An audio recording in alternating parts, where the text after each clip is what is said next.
What you're about to see is the Lord's doing, and it is marvelous in our eyes.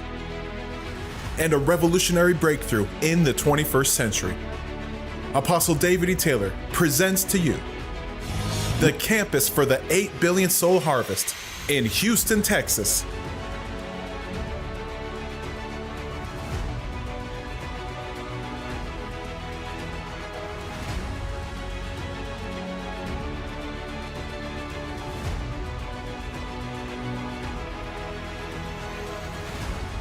God has blessed us now with the first hotel we bought for the campus for the harvest and turned it into a campus. And it's so amazing. With the finances you've given, even through COVID, you've blessed this ministry greatly. This is a testimony of victory. A 3-story new hotel has now become the campus for the harvest, where full-time missionaries and laborers will be trained to reap the 8 billion soul harvest and work miracles at the arenas. Jesus said the harvest is plenteous, but the laborers are few. But you must understand the suffering and persecution that Apostle has undergone just to get to this point of breakthrough. And some of you don't know the behind-the-scene things that have been going on. And of course, you see a lot of the articles out there lying on me, saying I'm buying multi-million-dollar mansions for myself and I'm staying in them. And it's just a bunch of lies. But I want to explain to you what truly happened. We must fight together. This is a true story of victory in the midst of persecution and trials fueled by racism, governmental persecution, stalkers and harassers, and even death threats. In the midst of great persecution, greater growth has taken place, showing that God is with Apostle Taylor and the work he is doing. But the more they afflicted them, the more they multiplied and grew. America is a country favored by God through covenant that our Caucasian forefathers made. But within this country, there has been a cancer eating at its core foundation: racism. As many of you know, in 2015, Apostle David E. Taylor went through a racist attack. A woman who was a supporter of the ministry gave over $1 million to the work of the Lord. You know, she wanted to sow over $1 million to the ministry. Well, I didn't stop her. Well, he got mad. They were in settlements for the divorce. He had not given her the money that he was supposed to. And so that's what they put out on the deposition, that I took a woman's money and made her poor. That's not true. So many of you know that deposition that was put out on me some years ago in 2005 by a racist and a homosexual. Proof how he paid off judges. He paid these people off to basically destroy me. He had an ex-wife that came to the ministry 5 years after they were divorced. I didn't know them during their divorce. But after the divorce, 5 years later, she's invited to come to the ministry with her daughter in a wheelchair, and the Lord touches their life and heals her daughter out of the wheelchair. I've been so blessed by this ministry personally, and I was healed out of my wheelchair.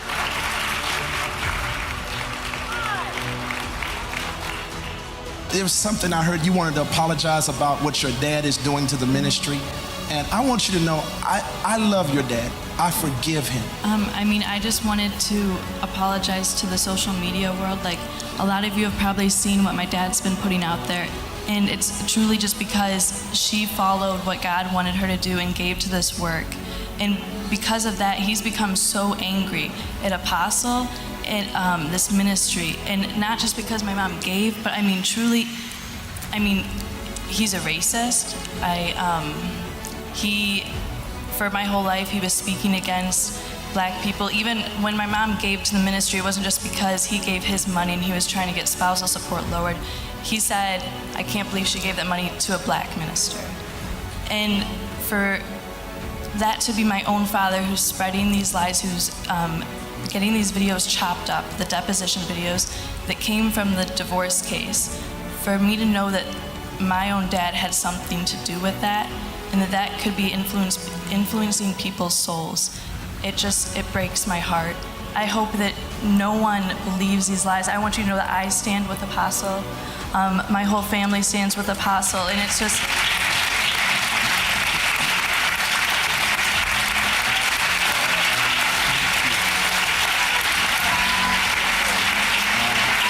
Your daughter was in a wheelchair. She was in a wheelchair. That's amazing. But go on. Well, during the midst of all this, and being here on staff has been a wonderful opportunity, and I wouldn't trade it, like I said, for anything in the world. Yes. And I have been learning in the midst of this. Giving the money was the easy part. It was an act of obedience. But who would have ever thought that that would have resulted in all of this? But you know what? Really, what I've been fighting for since I've been here and joining my JMMI family, who has stood beside me. They have not stood in judgment of me, but they have actually engulfed me in their arms. What I came here for was to fight for destiny. Destiny for me and destiny for my 4 kids.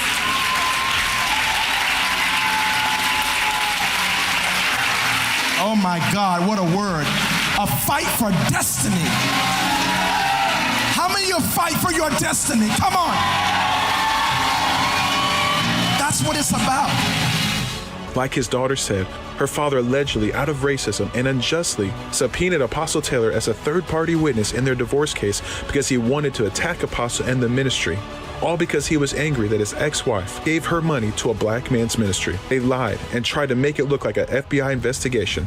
It was not a federal investigation. But he said in a recording that was taped by his children that they caught him lying, that he paid everybody off to do that deposition.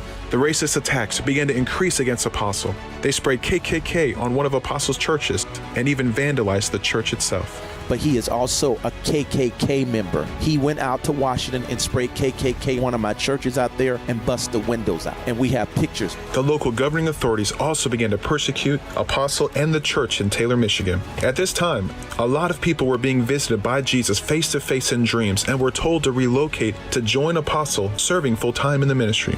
Because of the amount of full-time missionaries coming, Apostle Taylor began to lease homes, just like you would rent an Airbnb, for the purpose of the missionaries to stay in. And he says you must start a school that can make disciples of everyone who comes to you, whether they are saved or not, maturely saved. They need training. They need teaching. And so the Lord said to me, I'm going to give you the money to start a school. He says, but you got to do the school my way. He says, when I called the apostles to be my disciples, he says, I made them come off their job and be full-time, and I paid their way. I paid for their housing, I paid for their food, I paid for everything. He says, this is the way I want you to operate. And I said, Lord, in America, it's a capitalist society. How are we going to do that? Everything costs money. And you know that Christian Bible colleges charge you for everything.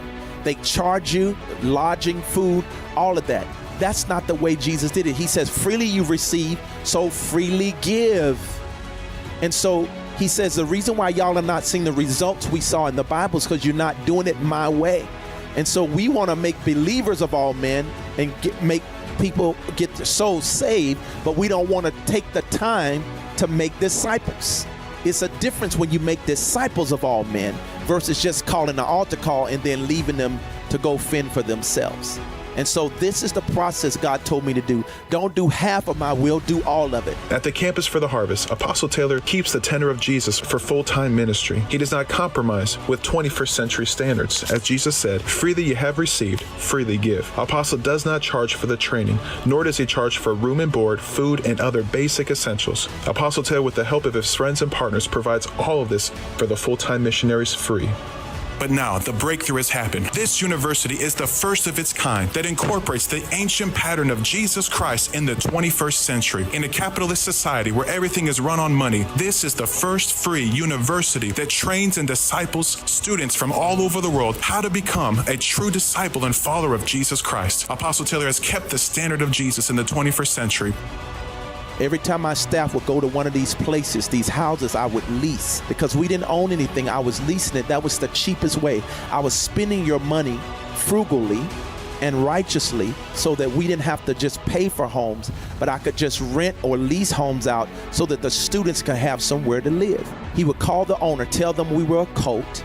He would find all the neighbors around the house and tell them the same thing. Next thing you know, the owner would throw us out of the house, he was in the contract, throw everyone out, and next thing you know, neighbors were coming up doing weird stuff to our staff, which was dangerous. We were being followed. We were also being harassed by the Taylor police until the FBI came and started arresting even the Taylor police and bringing them under accountability. For the safety of the staff and full-time missionaries, as a loving spiritual father, Apostle Taylor decided to purchase gated mansions or homes to safely house the full-time missionaries. So if you want to know what I'm doing with the money, I'm not buying a bunch of mansions for David E. Taylor to live in. I've been shut away in this church for 3 years. I haven't been home. I haven't been nowhere but in here, seeking God. Our point is we had to buy mansions to house everyone until we can build up enough money to buy a hotel that we could turn into a campus or buy a campus facility.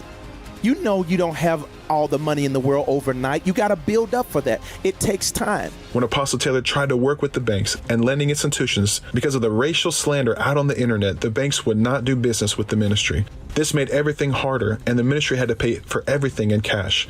The first initial service while Apostle was in Shutaway has already taken place in Pakistan, where Jesus healed many of cancer and disease. I thank God for what he's doing in my life and in my ministry. We are not only prospering, we are growing by leaps and bounds. As you know, 1 million people showed up to my crusade in Pakistan. It was amazing. 1 million people. And they're saying, when you come out of Shutaway, we want you to come here. They said over 2 million would be there. In Africa, another place, they say over 10 million would be into service. That's the doors God is opening. And as a gathering place for the friends and supporters of the ministry. Tampa, Florida, God spoke divinely in a dream. All right. Good evening, everybody. Happy Thursday. Welcome back to another episode of Frontal Investigation. I'll be your host. You a pussy, Rich Holmes. Don't go there. Don't go there. And tonight what we're going to talk about, we're just going to kind of keep an open chat, but this is really, I'm really here to address the leftover cult members, okay? And I really want you guys just to listen tonight. This has never been about us trying to tell you not to believe in God, okay? It's never been about that, ever. Never once did you hear us say, oh, you guys don't believe in God. No, we said, check David. Check David. He is using the Bible to lie, to manipulate, to steal, to thieve, to fuck anything up. That's all we've ever said. Check David. All right? Now, I know you guys watch the channel, okay? And you probably think I'm all full of shit and I don't know what the fuck I'm talking about, all right? But that's okay. Just listen up. What are you guys going to do when this all crumbles? Really think about this for a minute, okay? What kind of education do some of you guys have? You have a college degree? Bitchin'. All right. But what are your plans after this? Some of you guys don't have college degrees, like Jenny Janiak. What are you going to do? Your resume, Jenny, you've been in this cult since you were 16 years old. Your resume is this cult. What plans do you have after this? All these women, seriously. Hey, what up, J-Mo? So I've been waiting 18 months for these. 18 months. So yeah, the mothers in there that you decided to wrap your children up in this. And we know, okay? We know about the mothers and the families alienating their fucking children. And that's some fucked up shit to leave them with somebody you don't know. Like, seriously, you're legitimately leaving your world with somebody else. Like, imagine that. Like, giving your world over to somebody. Like, hey, here's my world. Just go ahead and fucking take it. Hey, thanks for the seed. Thank you for the seed. We haven't done this in a long time. Hang on. You guys ready? Seed time! Thank you for the seed. Man's all dead. That's really loud. Exactly. No education or experience, right? Some of them do. I know some of these people have some really, really good backgrounds. Extremely intelligent. So it's mind-blowing. No, I know it's not mind-blowing. This happens to the smartest people. Yes. I actually wrote that in David's letter today. I wrote in David's letter today because he was such a bully that was one of his easiest weaknesses to exploit, and it worked fucking beautifully. I did. I told him, I was like, David, you being a bully was one of the fucking easiest weaknesses for me to exploit because you're a bully. And I want all his followers to know that David is a bully. He is a spiritual bully. He thought he was going to get one over on me. Well, I'm a fucking Jedi, okay? I'm not a Christian. I'm a fucking Jedi. He didn't watch Star Wars, apparently, okay? So, with that being said, the spiritual abuse that David has put you guys through, It's not right. It's not right. Even I'm not Christian. And I know what the fuck he put you guys through. So really think about this. What's your plan B? What's your plan B? Jenny Janiak, Ashley, Alexis. What's y'all's plan B?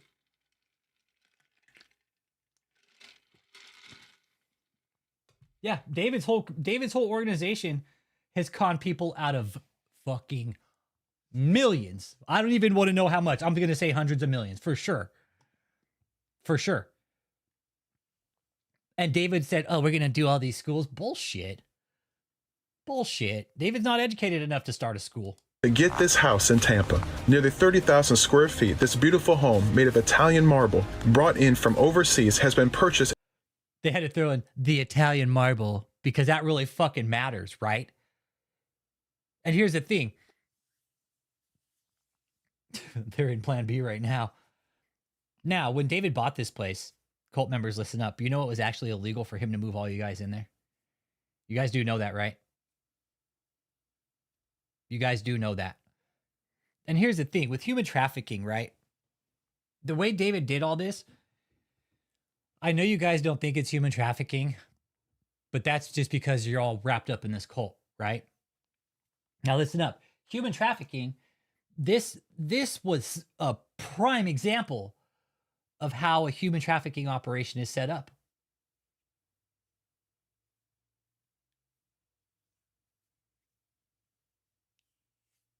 Yeah. Oh, it was 100% illegal. This is like I went down the rabbit hole on human trafficking on other identifiers.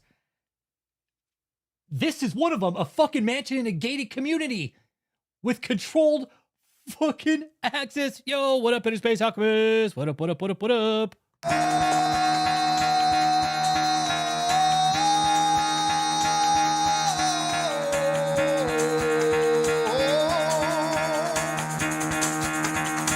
Get the fuck out of bed, bitch, go.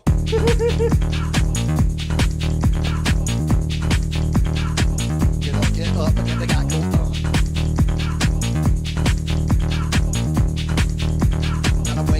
Time to wake up, bitch, get up. Get up, get up.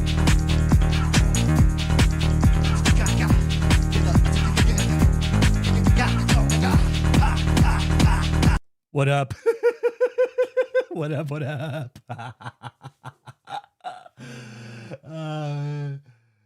Shit.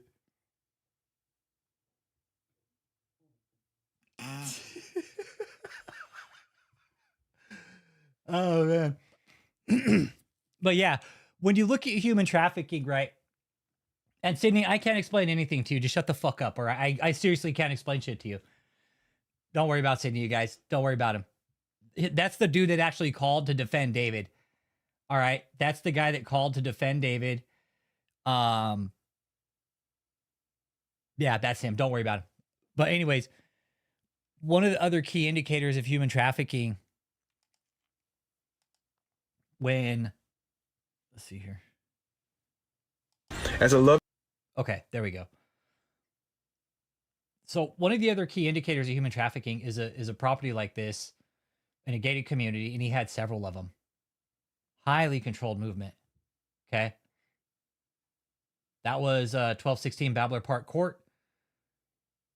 That was up in the Wildwood area, Chesterfield. Uncle Jake made that. He put my face on it too. So those are all the quads that the cult bought right there. Jet skis, they do own those. They did buy those. But it was all for the kingdom of God, right? Then he buys this shit hotel in Greens Point in Houston. This was another big key identifier for human trafficking. Stupid fuck. He's like, I'm going to go ahead and just up the ante a little bit. Let me go ahead and just buy this crap hotel. All right, here's 45 North, right? This is what's so important about this. Okay. Look at this. This major artery. Bam. Quick. From here, from the front of the driveway to the on-ramp to the freeway, Maybe half a mile. Maybe half a mile. Maybe half a mile. From here. Yep. Yeah, it's going to be a conviction. Jess, all the elements are laid out. And Jess, like, fuck, I wish I had a map. I mean, oh my God. I see it all in my head, Jess. I see it all in my head. That's the thing. The headquarters up in Taylor was right next to a freeway. They're all next to airports. They're all next to major arteries, major highways. Every location. Every location, Jess. I see it like a fucking lit up light in my head. I'm like, Jesus Christ, it was totally laid out. The Houston airport was right there. I mean, yep, exactly. They're all stashed away back in the country, right? Same with this one. Back off the fucking highway, right? Right out in the open, actually. And that was the one thing about it. Hidden in plain sight. Even the prosecutor, right? Even the prosecutor, Lindsay Roberson, said oftentimes these are hidden in plain sight. These are often hidden in plain sight. Human trafficking operations are hidden in plain sight where nobody would think, right? And what did we tell Tampa, right? We told Lutz. We told Avila, hey, you have a forced labor operation moving into your HOA. It would behoove you to definitely keep your eye on them. Well, what happened? Uncle Jake, when did we start warning Avila? We warned him the day they moved in. It says April 2022. We started warning him. We told Avila, and I have the receipts to prove it. Hey, this cult is moving in. They're setting up an operation there. It's not going to look good when they get busted all over the fucking national news. They didn't want to listen to us. Hey, Cat Mom! Think I've driven by that gym in my center in Houston. Oh, Pastor, I've been out there a few times.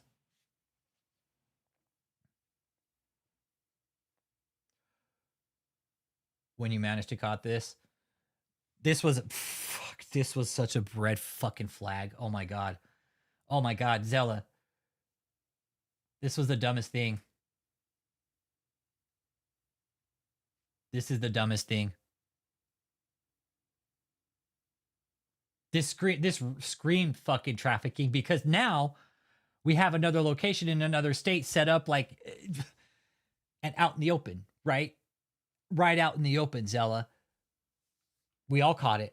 When they started buying, we told Lutz, we told Avila, we're like, hey, I called, left messages. I even called after the bus. I was like, we told you guys what was happening.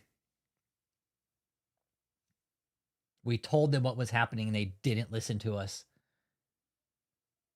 And now it's all over national news. Everybody's like, we saw some weird things. We just never really questioned it. Well, maybe you should question the HOA and ask about the fucking emails they got. But they won't show that to you guys, will they? No, they won't. What year was this? The campus 2023, I think. 2023. Summer 23, I think. Summer of 2023.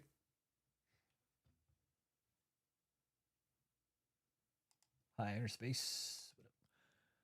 Yeah. And this was all out in the open. You got here's all the trolls coming. And that's the thing, all the trolls that are here supporting David, it's over. It's over.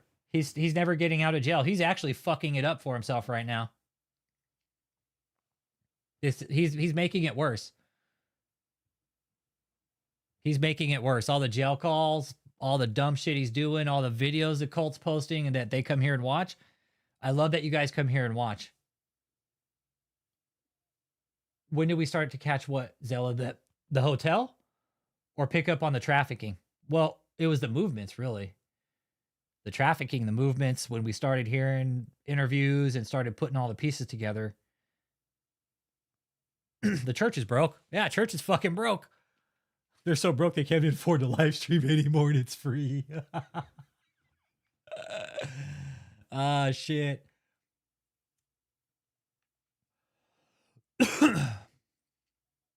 Like all these videos that Kia's putting up and all the fucking posts about the judge and the prosecutors, they could open up superseding indictments.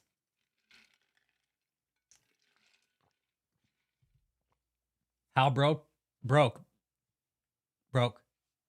They're broke, Pastor Russ. They're broke as fuck. Like they have no money.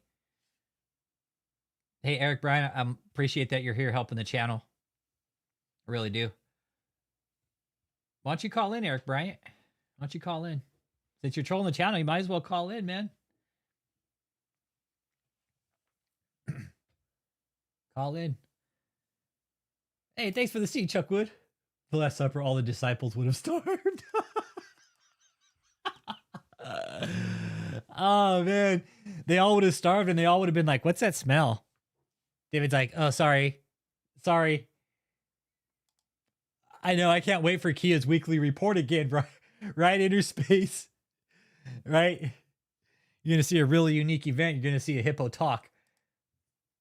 But yeah, Zella, we picked up on David and I picked up on about 2021 and just things just didn't make sense to me. And I started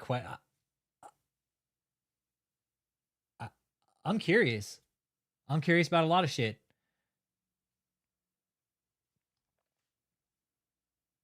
When David started doing this, man, this was talking about moving people into a hotel, security guards, gated fucking shit. Then we started finding out about the tradesman entrance.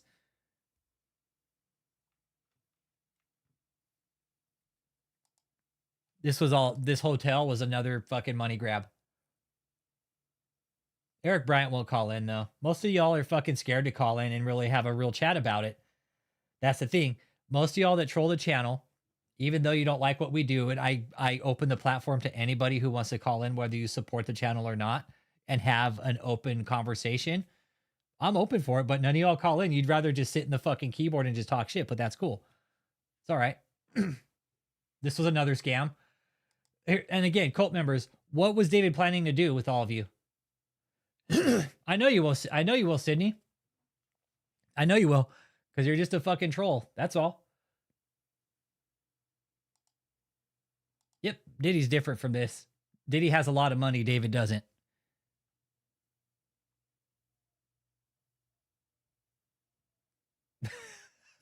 Bought and paid for by Rick Frazier, right? By Rick Frazier, right, Eric? I know a lot of people didn't believe us, Brown Stoic. A lot of people never believed us. It's like, all right. Okay. Don't believe us. Don't. Don't believe us. Don't believe us. A lot of people didn't. A lot of people still don't. A lot of people still don't. But now this fucking piece of shit sitting up in jail, fighting hat, tooth, and nail to get out because Mr. fucking thug life gangster, right? David's a gangster, but he's all, I'm ready to go to jail. But now he's there. He's like, fuck, I want to get out. Yeah, Sadie's just a lonely troll begging for attention. I know. So cult members that are still there, there's really nothing there for you guys. Okay.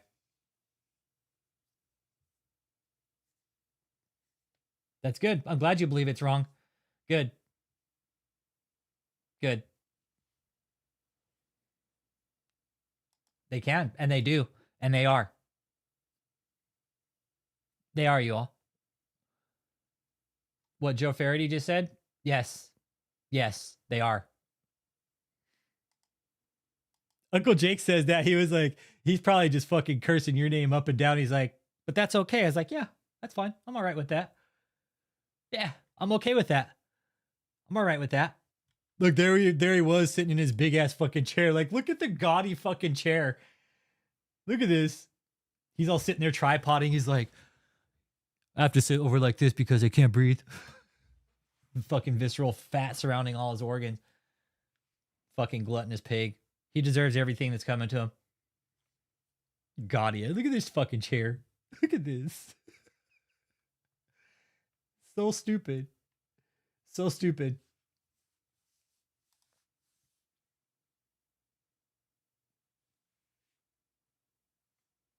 Yep.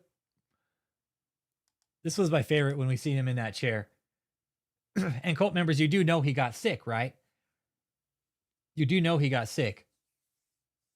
He got really sick. He almost died, actually. All right.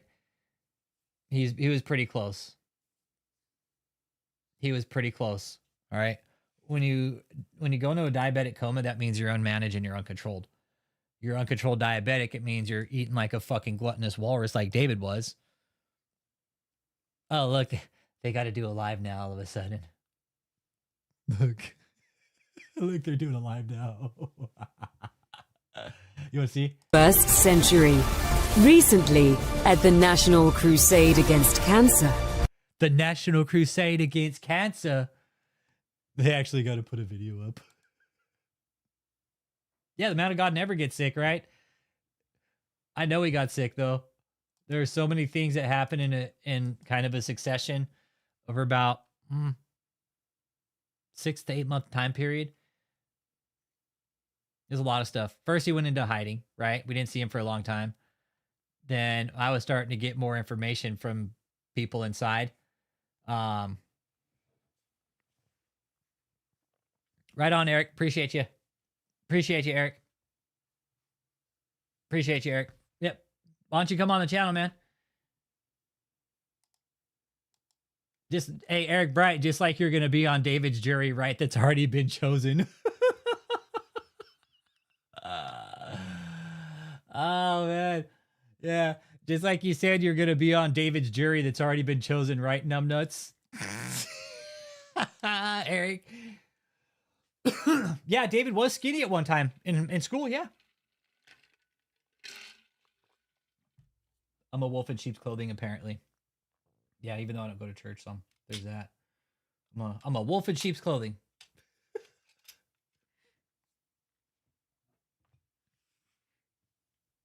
Nah, he won't call, though. Let's see here. Reaching out to the Chrisleys. After David... Oh, yeah, I'm sure he is. Yeah. Yeah, sure they are.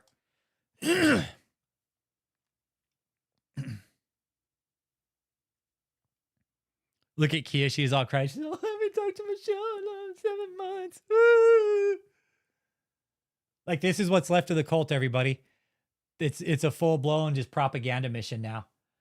And cult members, once again, there's nothing left.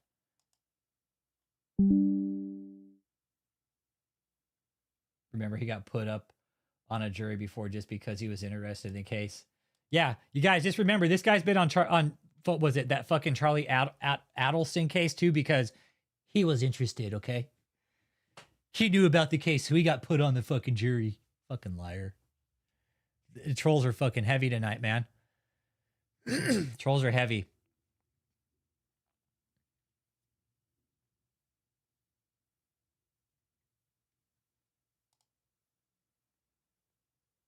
Let's go and watch Kia for a bit here. Because this is a sinking ship. Yeah. That we're going to start doing. To put Kia out front. Sinking ship right here, everybody. Sinking ship. Kia's all, I'm the fucking captain of this fucking disastrous fucking Titanic of a wreck. She's all, I'll go down with the ship. Don't worry. I'll even go so far as to fucking slander the judge and post shit about him, call him a racist, call everybody on the whole prosecution team racist. Hell, I'll even dox him.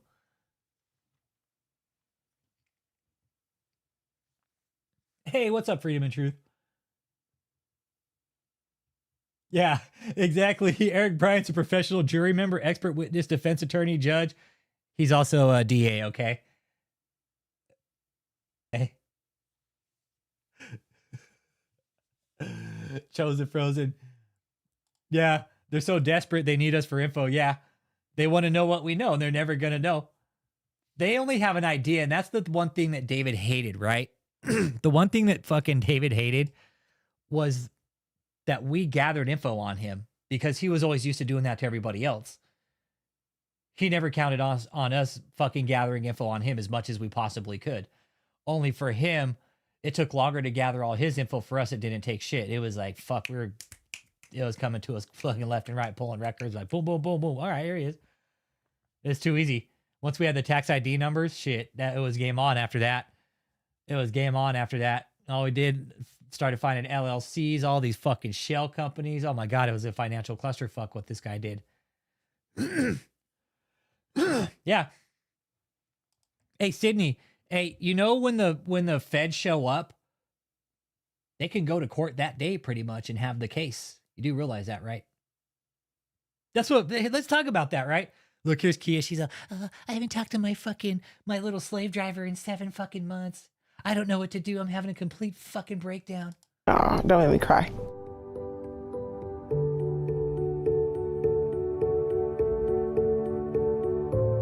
And now she has no way of even supporting herself. Bullshit. She's getting money from her fucking son somehow. Nope, she's gonna be.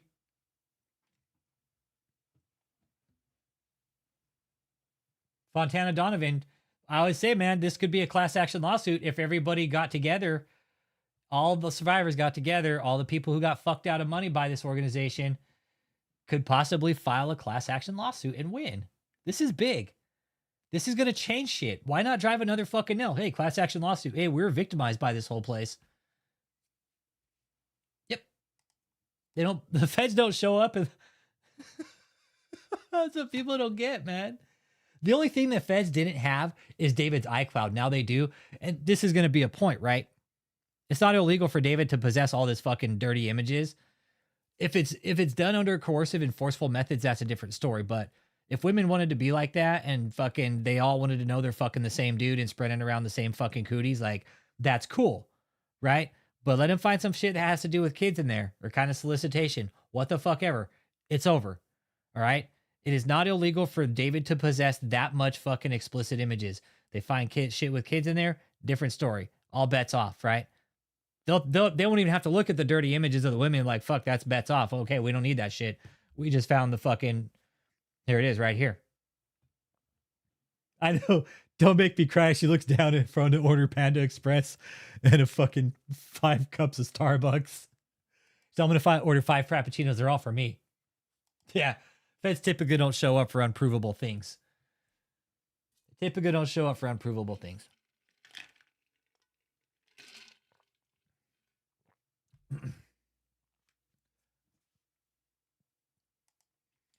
That's what I think too. Zella, Kathleen, and Michelle flipping on each other, or maybe not at all.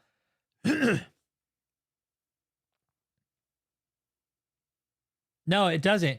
It's weird. It's weird, right? Like, our government doesn't arrest pedophiles for whatever reason. It's fucking weird. Like, they support them and they fucking give them slaps on the wrist and shit. It's weird.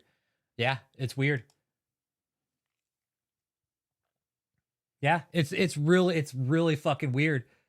Yeah. They're like, oh, you're a pedophile? We'll give you 3 years and a slap on the wrist. But you just got to register as a sex offender for the rest of your life. But hey, you'll be out walking the streets in a couple years. Don't worry about it, big guy. Yeah, Dan, that's the thing. Michelle's psych profile. Yeah, I don't think she'll flip. Nope. Michelle won't flip. She'll go down with the ship. She thinks there's some kind of victory in all this. That's exactly right, Leanne. They're too entangled in high places. Yep. Kind of like Sydney's uncle, fucking a pedophile. She has no means of an income. She had a major heart attack in jail. And stay tuned for the next video because we're going to talk about the inhumane treatment of the judicial.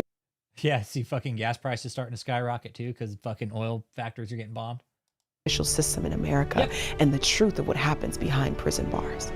And please keep Kathleen also in your prayers because it was like a court-ordered excommunication. She's no longer allowed to communicate with the church. How you going to say we can't preach and we can't talk to the church and this is our faith? You could have church. You just can't talk to David. He's been ordered not to talk to you guys. And this country was built on freedom of religion. The FBI raided several church properties across the country this week. Accused of using forced labor and laundering money to fund their lavish lifestyles. Take a look. This is David Taylor, and that's Michelle Brannon. They were taken into custody during a... No, it's not, Sydney. They already have it. They already have human trafficking. They've had human trafficking. You do realize that, right? They've had human trafficking probably for the last couple of years. Like I said, the feds just don't show up and raid and arrest for no reason.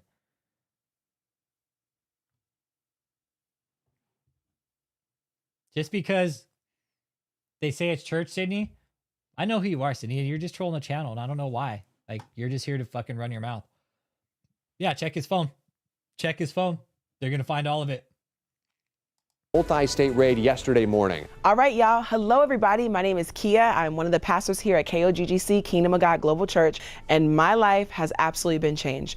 Oh, but the glory of God. We had the opportunity of hearing Apostle Taylor's voice yesterday, and he is so encouraged. There is so much life in his voice. He is strong. And so this week, we are giving you a weekly update. We call this our victory report, because even though it may not look It is. The money laundering's the hard part. The human trafficking's easy. The human trafficking's easy. That's why I always bring up Lindsay Roberson and cult members. Let me show you something real quick. All right. Let me show you who this little Lindsay Roberson is, just so you all know. All right.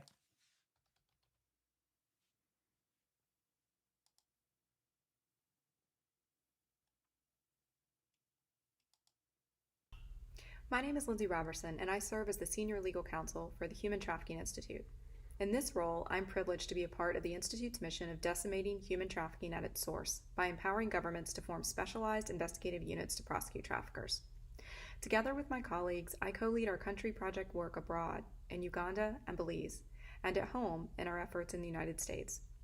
The mission of the Institute is simple, but it is far from easy. Today, with the uncertain times we are all living in, the Institute's work is more vital than ever. At its core, human trafficking... Hey, Sydney, how do you leave when you don't have a car or money, a place to go, a ride? Let me ask, how do you go? How with some of these people were out of state at the time. How do you get somewhere without a fucking car, you dumb fuck?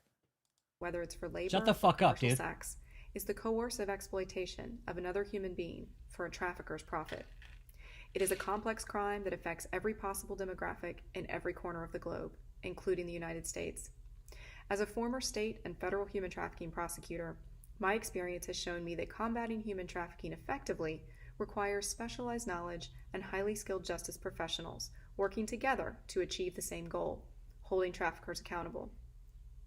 In North Carolina, I prosecuted the first sex trafficking cases in the state and co-founded a victim service organization because there's no way to prosecute trafficking without also supporting survivors.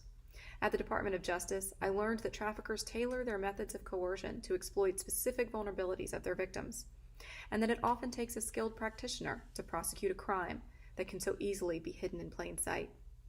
The Human Trafficking Institute was founded by bringing together a team of subject matter experts, including former prosecutors, agents, victim service specialists, and researchers who work to empower the governments of other countries to build their own specialized units that allow them to stop traffickers.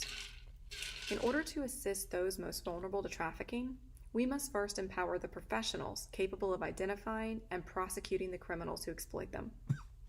We recently had the pleasure of introducing you to my colleague, Tyler Dunman, another veteran human trafficking prosecutor living and working in Uganda as special counsel to the Director of Public Prosecutions.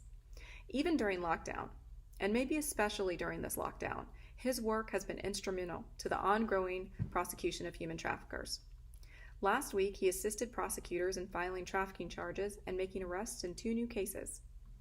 While the global pandemic adds a new level of difficulty to already challenging work, our team is working tirelessly to assist those who need help the most.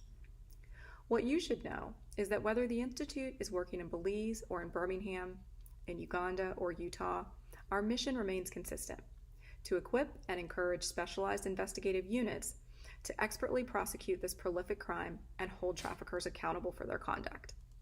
While we further our work in Belize by training law enforcement and assisting in the creation of a specialized unit, we are able to assist prosecutors in the United States at the same time by drafting briefs to educate federal courts to ensure the appropriate sentencing of traffickers. I'm excited today to share with you another one of the unique ways that the Human Trafficking Institute accomplishes its mission in the United States and encourages best practices around the world. Since 2017, the Institute has published an annual federal human trafficking report. This report did not previously exist and provides a unique resource to practitioners and the public alike by presenting an in-depth analysis of every criminal and civil human trafficking case handled by federal courts in the United States. As you'll see, this report identifies methods of coercion and types of recruitment used by traffickers to exploit victims, and also provides an expert analysis of trends in federal prosecutions over the last several years. The report highlights how human trafficking survivors are also using civil lawsuits to seek damages for the harm suffered at the hands of their traffickers. Right there, all you cult members, all you survivors out there, if you felt you were in this situation, you should definitely talk to this woman right here. Yeah, I'm glad she's on our side. I'm glad she's on our side. Oh, shit. Oh, she's a beast. She's a beast. Product protection at Michigan State University. Screen. Again, thank you so much for having me. I apologize for that mishap. Hopefully we won't have any other ones, but I will make my COVID disclaimers that they are tearing down the house next to me, and I do have a small dog in the house. So it's anyone's game at this point. I am going to share with you today about our work at the Institute. Some of you may already be a little bit familiar with what we do at the Human Trafficking Institute. I had a sneak peek at the registrants, so this might not be new for all of you. But for those of you that this is new for, the Human Trafficking Institute was founded in 2015 by former federal prosecutors from the United States Department of Justice's Human. We're going to go ahead and we're going to talk about this, okay? Because this was human trafficking. This is human trafficking. All the elements are in place. Every single fucking element is in place. Yep. Every element for human trafficking was in place. And this wasn't something that Rich Holmes or any of us fucking made up. None of us made this up. It's called the Blue Campaign.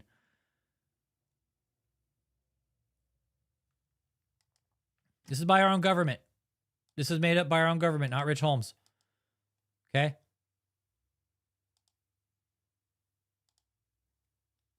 What's it look like? What's human trafficking look like? What's it look like from the outside in, right? Not from the inside out. We have to look from the outside in. That's what we did. And I didn't just put this out that this is human trafficking until I ran it by several fucking legitimate fucking sources. Said, hey, this is what we're looking at. They're like, yes. Yes. This is what human trafficking looks like, right? Trafficking prosecution unit. So the same unit where I used to work. And our leadership is comprised of former prosecutors like myself, former federal law enforcement, victim assistance coordination experts who hailed from DHS, HSI, FBI, the Department of State, all of the main agencies in the federal government. And we sort of came together with this idea that we wanted to see if the specialization of investigative and prosecution units that has been so successful in the United States federal government in combating trafficking more effectively could translate into other countries who also had an interest in increasing their enforcement efforts in anti-trafficking, counter-trafficking work. So Lindsay's going to talk to us. You guys, let's just get into the meat and potatoes of it. All right. There's something, because this stuff can get a little dry. Yeah, here it is right here. Okay. The hope that over time, we'll see that the work that we're doing in those countries is actually reducing the prevalence of human trafficking. And finally, we look at the United States Department of State's tier placement for our countries. So where are they ranking on that tier? Are they tier 1? Are they tier 2 watch list? And that helps guide our work and our relationships with the United States Department of State as well. And frankly, in terms of also resource opportunities for our work in those countries. So I know I talked to Dr. Jones very briefly yesterday, and I looked at the registrant list. So many of you are familiar with human trafficking and the terms, vocabulary, and kind of the body of law. Some of you may not be. And so I don't want to give. Hey, yeah, you know what? Sydney Heifer, especially for the defense, when you have a dumb fuck client like David that won't listen, right? David's paying these lawyers top money as he's out there making a complete dumb fuck of himself. too much of a primer, but just as a little bit of a container to talk about, to the lens through which I would like you to look at our talk today. Human trafficking, when I titled this talk 20 years, we really have 20 years of both global enforcement, regulatory and policy, and we have 20 years of US federal law. And what I mean by that is about 20 years ago, the United Nations instituted the Palermo Protocol, which created a universal definition of human trafficking. That was the same year that Congress passed the Trafficking Victims and Protection Act in the United States. So we have this sort of 20 years of countries signing on to the UN protocol globally, and then we have 20 years of our own United States federal enforcement efforts. So we're really at this sort of pivotal fulcrum moment to take a look back at where. So I have 20 years of data now, right? So they're saying we have 20 years of data when we signed on with the UN, because human trafficking is modern day slavery. It's modern day slavery. It's what it is. And it doesn't always have to be for sex. It can be commercial. It can be whatever. Look, purpose: exploitation, prostitution, sexual exploitation, forced labor, slavery, removal of organs. There's other types of exploitation: religious, spiritual, right? They're going to have to add spiritual exploitation. Means abuse of power and vulnerability. That's what's David, right? He was abusing his power over vulnerable people. Act: transport, recruitment, transfer, harboring. Where we've gone, where we've been, how we've done, and be instructed by that in terms of how we can do better, how we can improve our work going forward. But the Palermo Protocol really sets up the human trafficking definition in these three buckets, which is act, means, and purpose. And almost every country that has signed on to the Palermo Protocol, United States included. So you have to have an act, mean, and a purpose, right? So it was David's act. He would transport. He would recruit people into his cult. He would harbor his victims, right? In all these locations, right? Threats of or use of force. Yes, we know there was use of force. Coercion, without a fucking doubt. Fraud, deception, fuck yeah. Abuse of power or vulnerability. Payments or benefits. Tick, tick, tick, tick, tick, tick.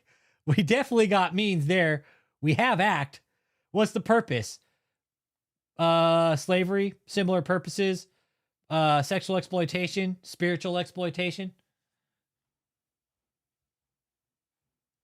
They're going to have to add spiritual abuse to this one. Absolutely. Yep. He was using he checks fucking means down the list. Right? Sydney, I can't explain the dynamics of spiritual fucking manipulation to you because you're fucking mentally ill, as you claimed to me on the phone, right? That you're fucking mentally ill. So I can't explain this to you. Shut the fuck up. Shut the fuck up, dude, please. If you can't have dude, you told me you're fucking mentally ill on the phone, bro. So just shut the fuck up, all right? Please. If you're that mentally ill, you shouldn't be here. All right? Do me a favor. Shut the fuck up or just leave. I don't want to block you because you helped the channel. Dude, shut the fuck up. Hey, what's up, Matt Moore?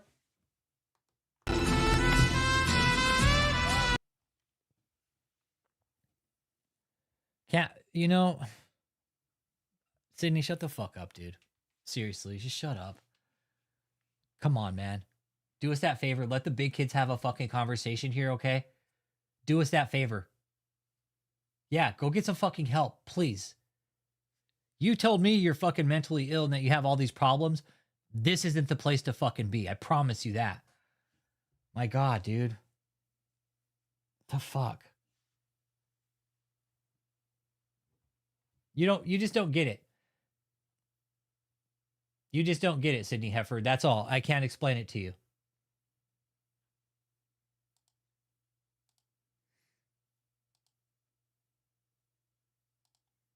Yeah, this Matt Moore channel. That Matt Moore channel.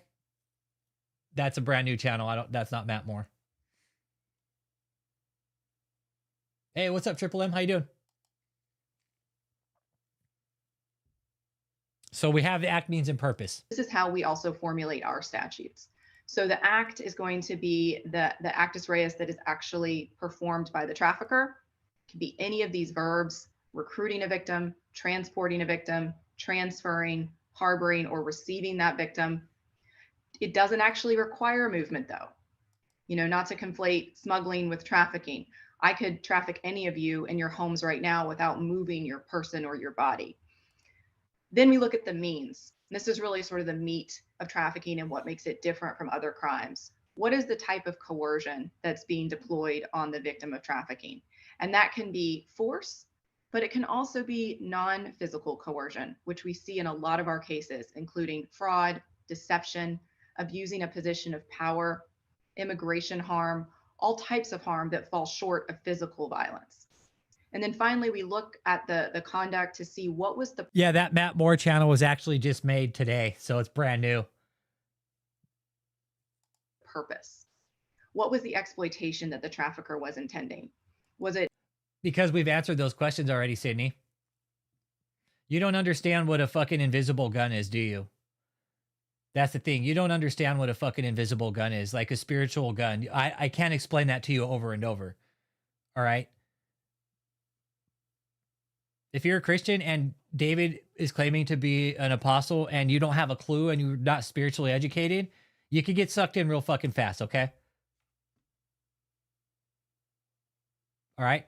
It's an invisible gun, Sydney. That's what it is. That's the best way I can explain it to you. The end game, was it going to be prostitution or commercial sex? Some other type of sexual exploitation? Was it forced labor, you know, which can be any type of labor that is provided by the victim? Slavery or similar practices.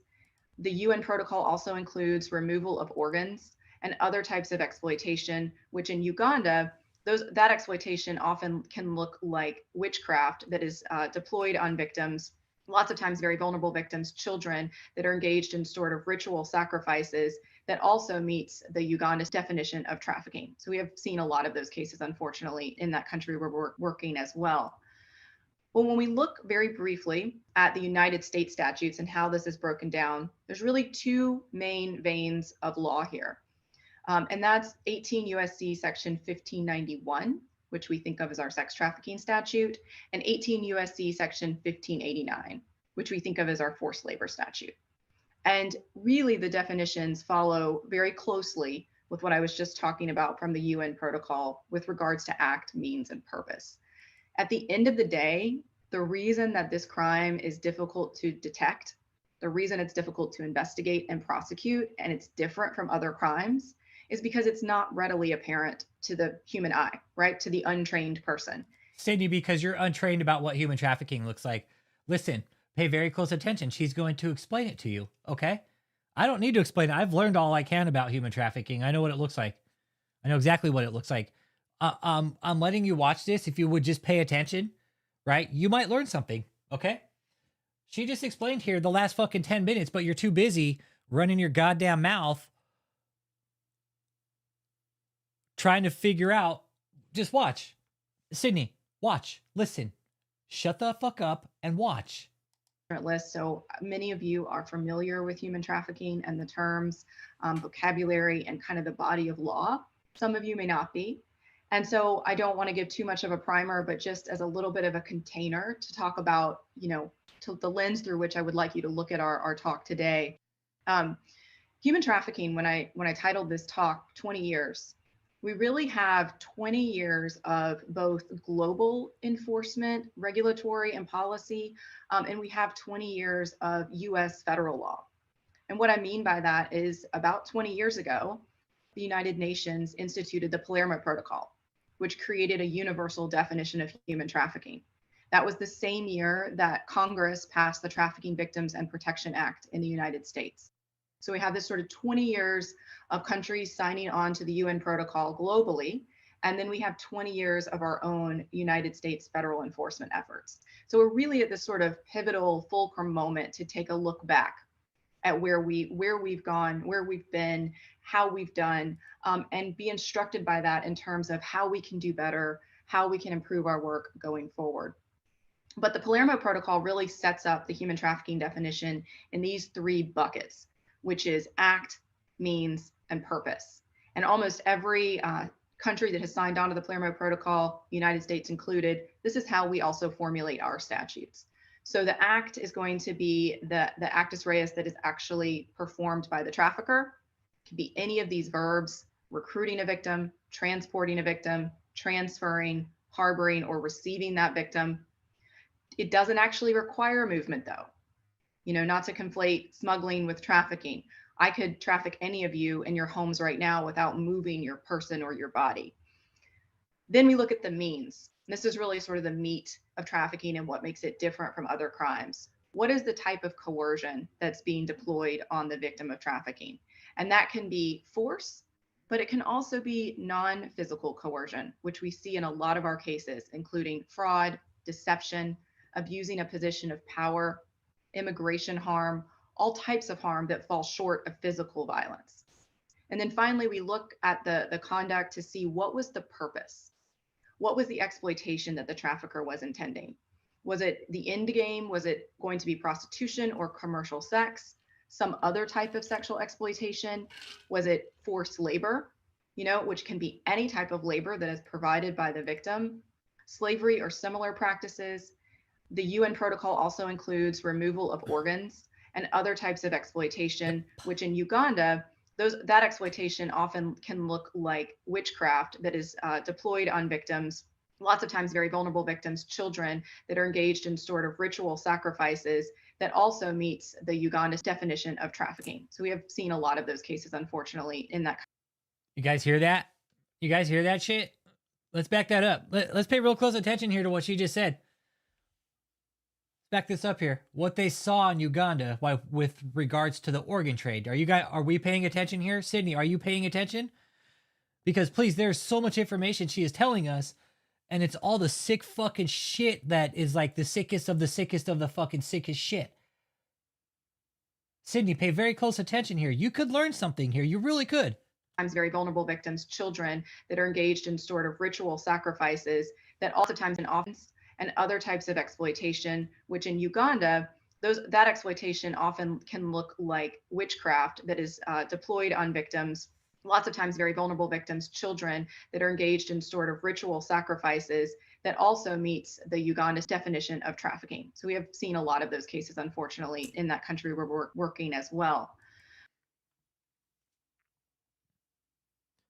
That is Matt Moore. He texted me. Yeah. Yeah. Listen to that. Dude, she went to Uganda where they dealt with cases with ritual sacrifice with children and the organ trade.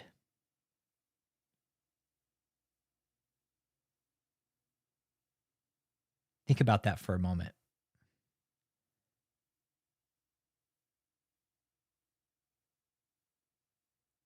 Think about that. Think about that. You guys want to hear it again? I do.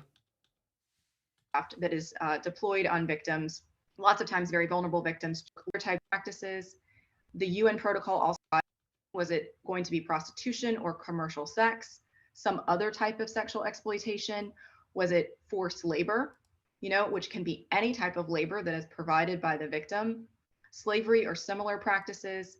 The UN protocol also includes removal of organs and other types of exploitation, which in Uganda, that exploitation often can look like witchcraft that is deployed on victims, lots of times very vulnerable victims, children that are engaged in sort of ritual sacrifices that also meets the Uganda's definition of trafficking. So we have seen a lot of those cases, unfortunately, in that country where we're working as well. Well, when we look very briefly at the United States statutes and how that's why David is fucked in all of this. Like, this lady has dealt with shit as far as ritual sacrifice on fucking children. Ritual sacrifice.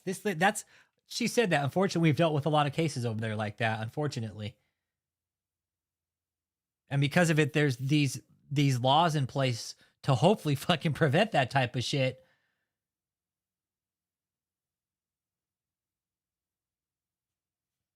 It's insane, right? Inner space. Could you imagine that? Ritual child sacrifice.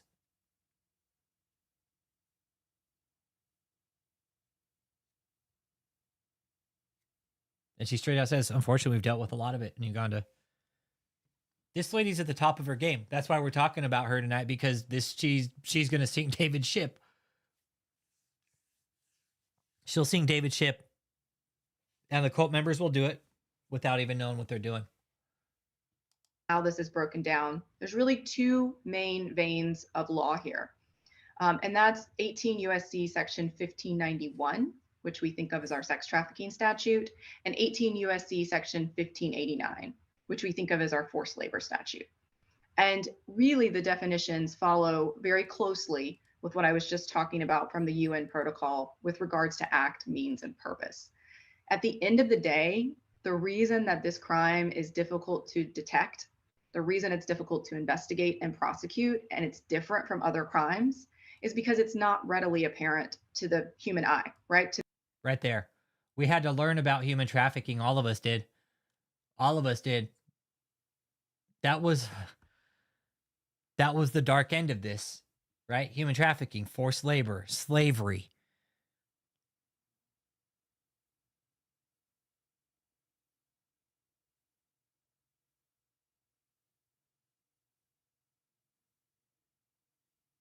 That was the dark end of it.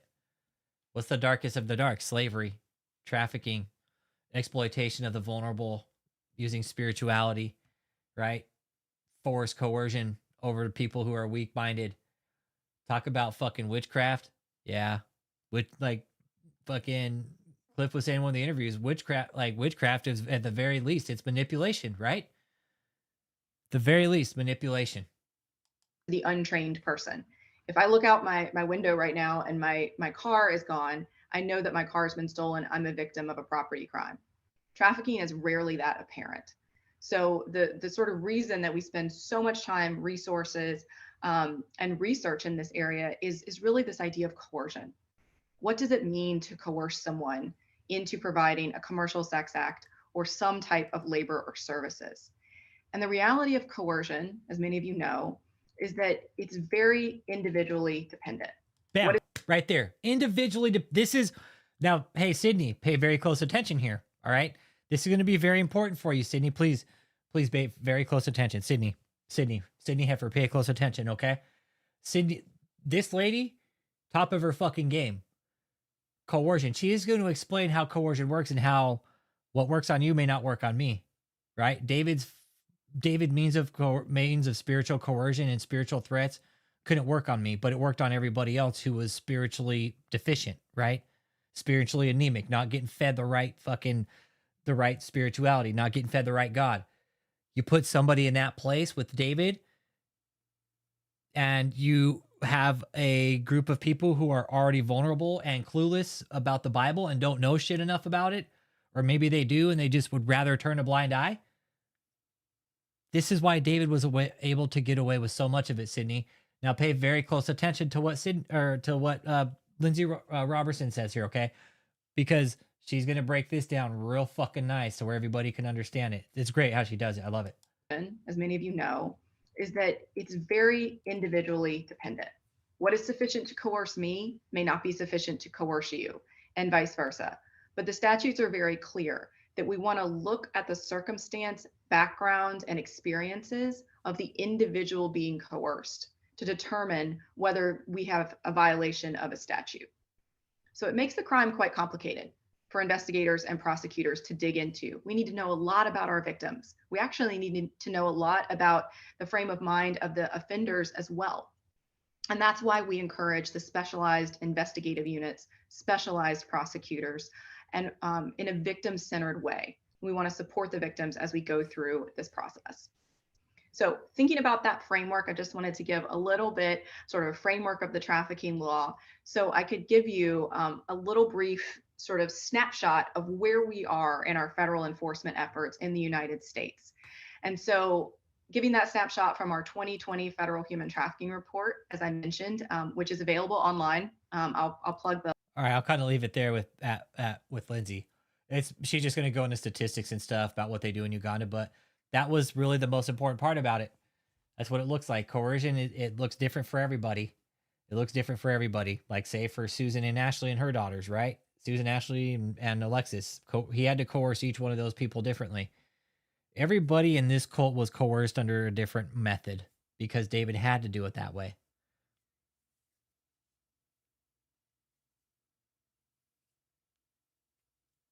Yep. Yeah, because he put it all in text messages, Sydney Heifer. He put everything in text messages, of course. Yeah, it'll be easy to prove. And that's the spiritual coercion, right? They're going to have to write a new outline for this for human trafficking. They're going to have to write a whole new outline for this instead of just having. They're going to have to put like they're going to have to add spirituality to this for sure. With David's case, they'll have to add a new fucking bullet to it. They'll have to add a new bullet to it. And that's fucked up because when have we seen a church that was involved in human trafficking? Never. Never. Hey, at least we got Red Dawn to watch, right? Good old Patrick Swayze.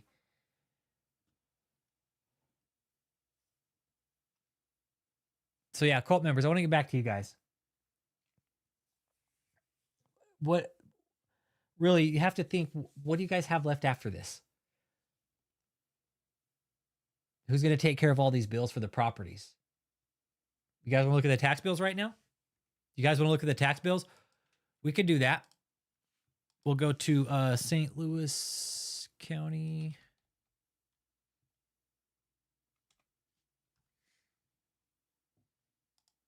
Let's see here. No, that's not it.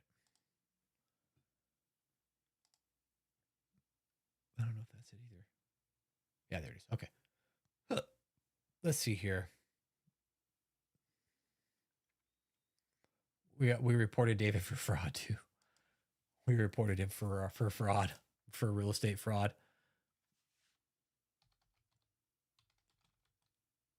All right, let's take a peek here, cult members. All right, let's take a peek here.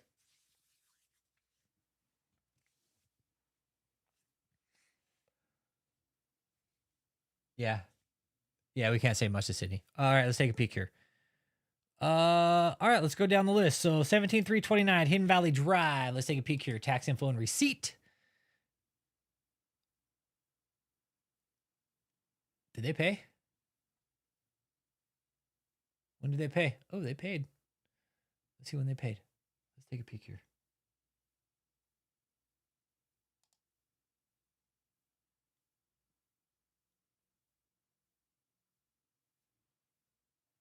Parcel has no balance. All right. Did they pay?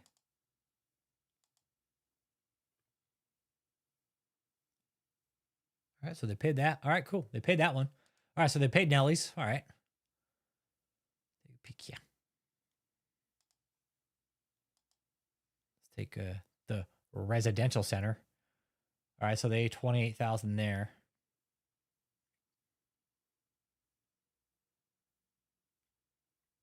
Oh wait, no. Nope, they owe. Right now it's March. They owe 61,000 because they missed 2 years in a row. So right now they owe 60,000 in unpaid taxes for the residential center. Yeah, paid with donor money. Paid with donor money. Yeah.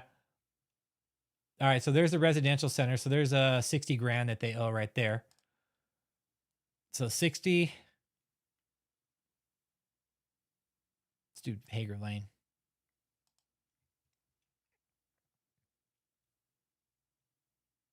All right, so they paid that.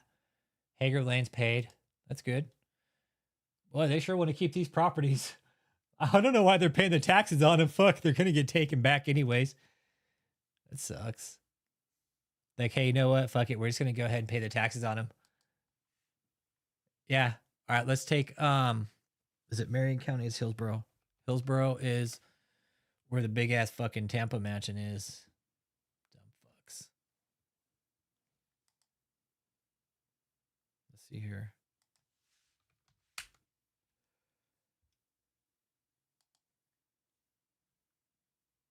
Let's see here. The tax man. Yes, a private, somebody could be paying all these bills. Yeah. It's all good. That's a biggie right there, 134,000. So I remember when we tracked this, it was really cool. So 1 year they paid, they got a tax exemption 1 year. Hillsboro's in foreclosure. Okay. So they paid $1,600. They got their tax exemption removed. That was the year David called me a fag and a pussy. Remember? That was that year. They got the exemption removed. And now they have $134,000 of unpaid property taxes in Hillsboro. Ocala's going to be taken back too eventually. That's a whole other clusterfuck, man. I can't with that one. There's the fucking junipers that they planted right there. Dumb shits. They're going to rip those out. Probably about $5-6 grand worth of junipers right there.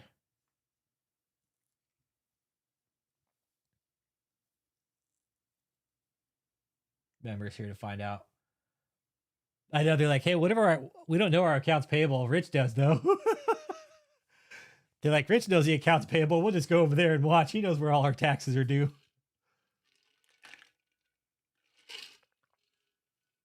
Yeah, but some of these are in foreclosure. Yeah, this is foreclosure.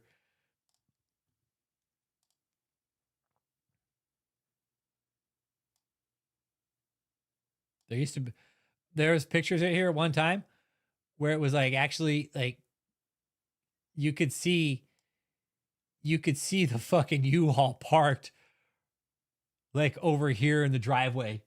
Dead ass serious.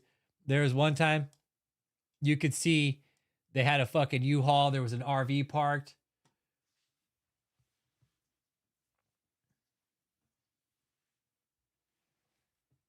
I know, it's crazy, right, Matthew? People watching this shit all over the country like, dude, I lived right in the same county where this bozo was running this shit. Yeah. Yeah.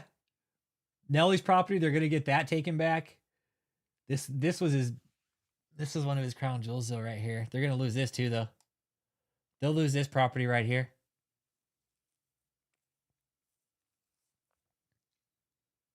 Oh, it was so dope. Like, yeah, we'd seen the U-Haul parked out here in front one time. I mean, and we finally found out what they had the RV for.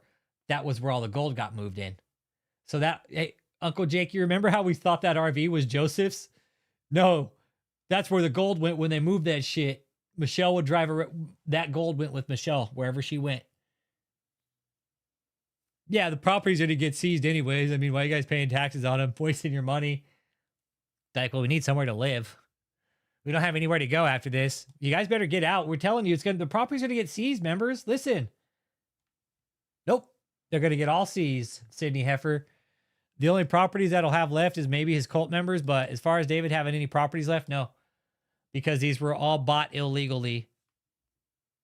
This is all bought with dirty, laundered money that David didn't report to the government, which under government terms is called money laundering and tax evasion.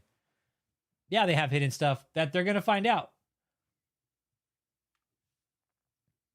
Oh, David cares about those gold bars. I'll bet you that.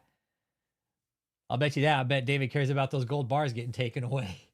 Michelle does too. She's all, those are mine. Those are my gold bars. Can't have them.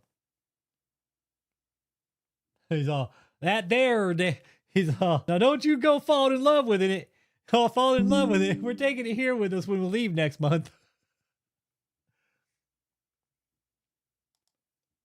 David's going to lose in court, Sydney. Don't worry about it. David's going to lose.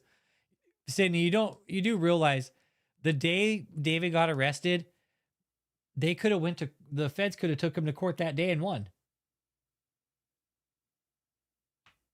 You do realize that, right? The day the feds show up and arrest you, they have a warrant. They're ready to go to court right then and there. But because David has rights, just like everybody else does, David gets to have his day in court. They had to run a little stream. They had to run a stream. Join us now for the miracles today.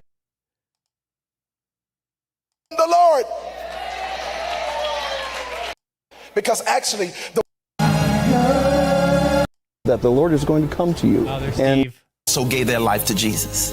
I've seen demons cast out. I repent of my sins.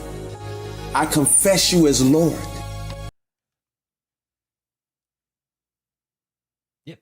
109,000 pieces of evidence and counting.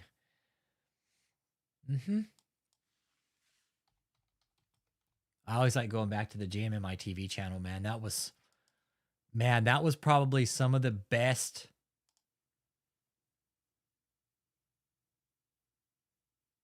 Nearly 30 years of ministry, God's kingdom and face-to-face movement.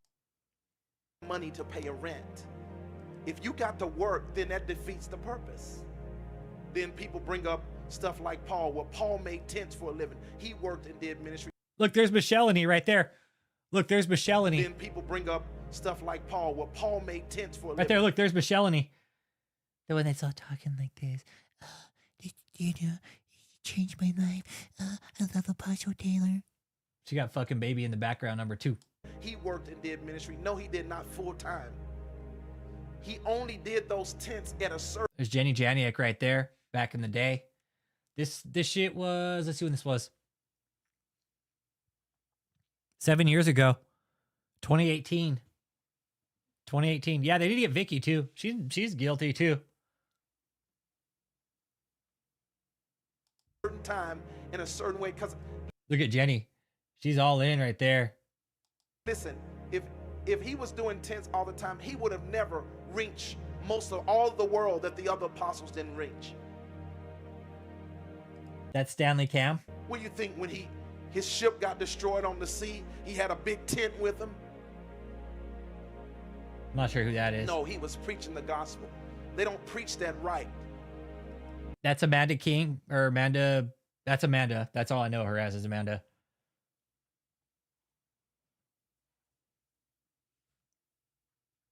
Paul only worked. They found all kinds of images of her in David's phone. I know that is a fact. I know that is a fact. Oh, hi, Marilyn. You're so cute. Yeah. Yeah, even... Oh, Tishiana. Okay. I know even after Amanda sent David a bunch of dirty pics, even if she didn't make her money, like, she would have to still go out to the street. David would still send her out to the street. Sometime, but full-time, he became full-time completely at the right time. And I remember when I was being trained, I didn't have nowhere to go. I had to live with people. I had to humble myself for others to help me. And even when finances started coming into the ministry, even in the millions, I still put that money back in the ministry. I lived very meagerly so that I could reach a lot of people, and I did at a very young age. I was doing things international when I was in my 20s. It didn't just start now. In Europe, in Hungary, in Romania, in Russia, in Spain, all over the world. I had not made it to many countries like I have today, but I was moving in many countries in Central America. And so when all of these young people and people started coming, I didn't have nowhere to put them initially. And then the Lord says, I'm going to give you the money to lease homes, to put the women in and to put the men in, and to start a campus for Christ. Because that's what it is. It's a campus, it's a school to relocate people. And so we did that, and people have come and we've grown. But now we are about to go into the arenas, and the amount of people we have here is not enough. And guess how many people we have on a waiting list ready to relocate here? 300. 300 people. There are 300 people waiting right now to come to GMMI to work full time, to be a part of the harvest. We already prayed that God would send more laborers, the point is, it ain't that we don't have the laborers. We don't have the campus big enough to transfer them, nor the money. Do y'all understand that? If you will go back to the prayer center, as you see all of these people praying for different people, do you know how many thousands we're reaching every day? Not every week, every day, with the workforce we do have that is full-time.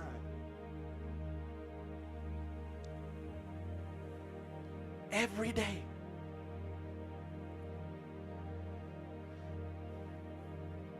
Thousands. And these people work vigorously. Another thing is we're seeing all the work, the nations. How many see all the nations come here when you see the crusades? It's because of that right there. It's because of the laborers who are laboring day and night, Monday through Friday, talking to masses all over the world, one person at a time. And they're coming from all over the world. And you that are here in this building tonight, after this meeting, you can go upstairs and you can see that call center that you see there. I want that camera to move around the room. I want them to see how big it is. They need, Tony, get that camera all the way around. I want them to see how big it is. Don't try to hide the empty seats, because all of these seats are full, because we have volunteers who come. We just have people doing different things, but I want that camera to do a wide shot of that whole room upstairs of the calls to see how we're expanding. I want to say this. I told the Lord, I said, God, we're stuck. You know what he said to me? That's right, you are stuck. He says, my antidote to the multitudes, watch this. A lot of ministries, and I want to say this, you've had, I'm going to tell you this, you've had visitations. You've had visitations of God sending you to the multitudes. You can't do it if you don't have the laborers. Jesus says the remedy for that, to reach the multitudes, if God showed you have a ministry in the arenas, it's the laborers. Christ's antidote was send laborers. When God sent these laborers that you see, come on, keep it on that TV screen. Come on, guys. When you see these laborers in this room, and I want that camera to go down the whole room. I don't care if it's empty seats in there, but I want you to see all of these seats are filled at different times.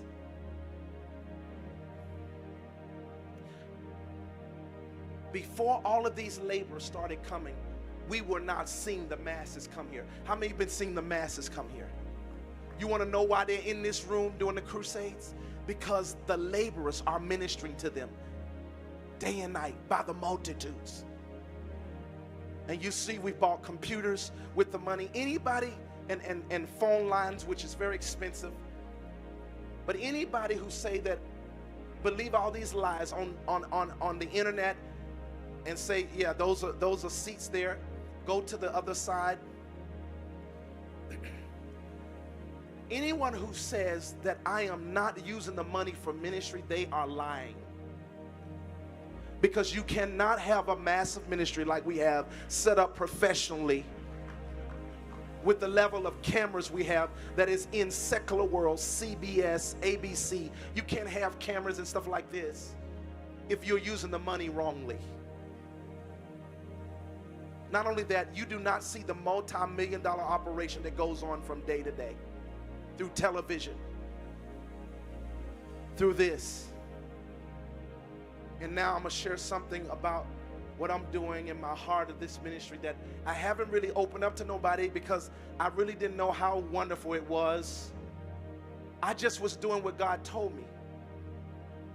But I know that if I don't explain this, then people won't understand what we really doing here. How are we reaping the harvest? Because God is sending laborers. And right now, JMMI is stuck because we have 300 people who need to relocate here. 300.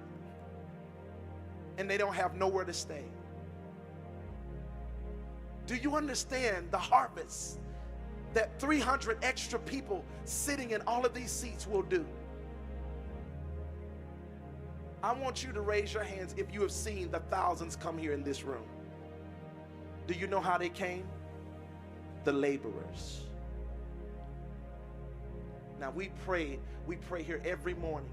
This staff prays every morning. They come here every morning and pray.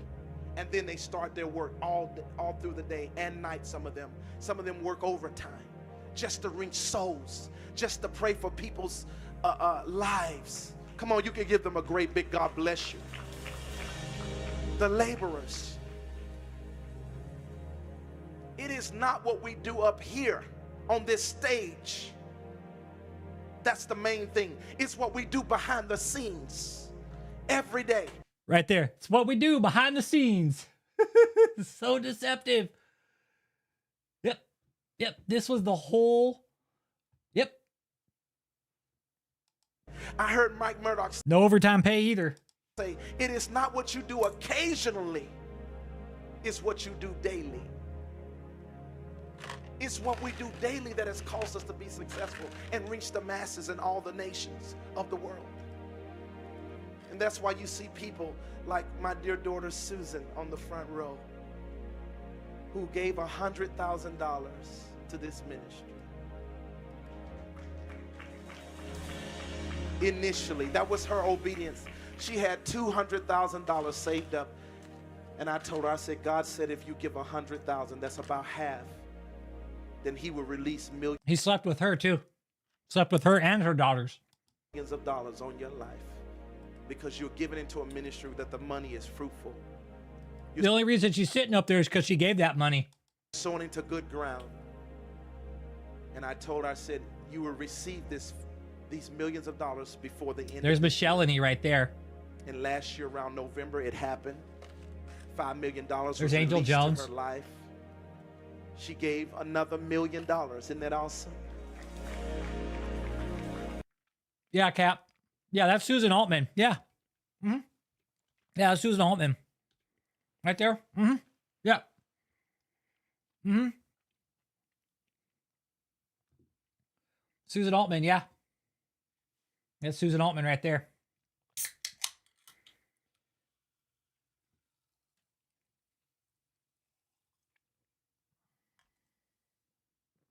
Yep. That's Susan Altman. He slept with her and her two daughters. Not sure if at the same time. Wouldn't surprise me, but yep, she's the one who co-signed on all the properties, about to lose them. Exactly. Mm-hmm. Yep. She's the one who co-signed. Yeah. David's taking her down. She could get out of it though, because she's fucking clueless, man. And this is really one of the unfortunate cases with this cult member, especially with her. Because Susan is legit fucking clueless, man. She has no idea what she's gotten herself into. Susan's life and her daughters have just been fucking chaos forever.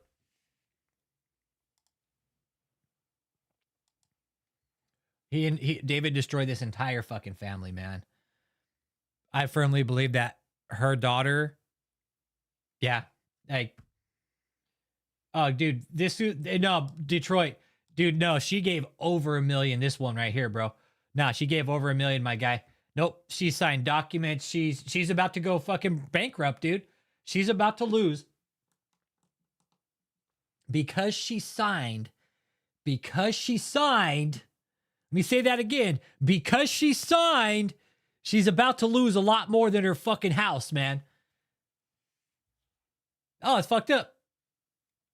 Oh, hey, Soups. Hey, I firmly believe she gave a lot more that we don't know about. Susan has been properly stung by David and Michelle. Yep. Yeah, exactly. She'll be living in a fucking shelter in some swanky ass apartment eventually. I mean, she could go live with Ashley in the house that her and fucking some dude just bought. Some guy named Alan Altman or something like that, or David Altman. How is she clueless? Let's see here.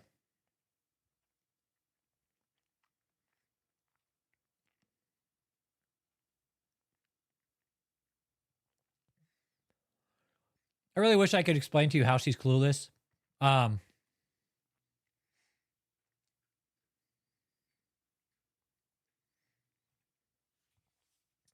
Courtney Brodstat.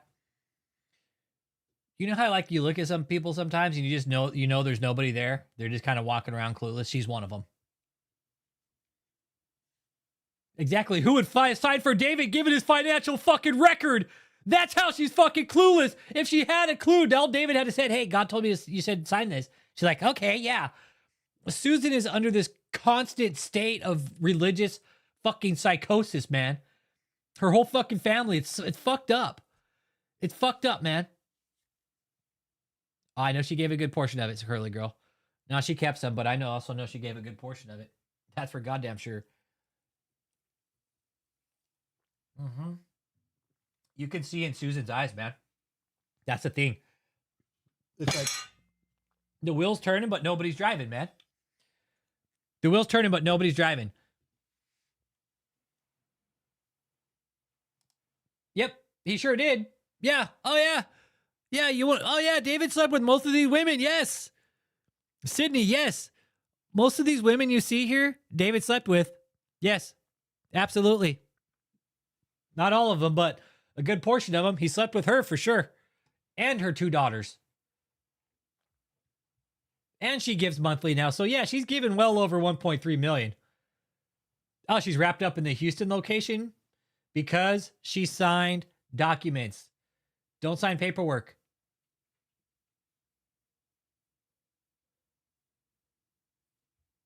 Yeah. Oh, yeah, that's exactly right. Exactly. The lights are on, but nobody's home. Exactly right, Courtney. You know, the engine's turning, but nobody's behind the wheel, right? I know what I'd do to have $1 million for sure. And she got it from an inheritance. She's like, I'll just give it to the apostle because God said to give it to him. God said I should give apostle this $1 million because apostle talks directly to God. So God said this, I should give him the money. That's exactly how it went. That's exactly how it went. Oh, that document? Yeah. Yeah, Alexis admits to being in a sexual relationship with David. Yeah. It's in the court documents. Yep. In court, under oath, on the record. David's lawyer. What a dumb fuck. Mm-hmm. Seaside Tampa as an individual.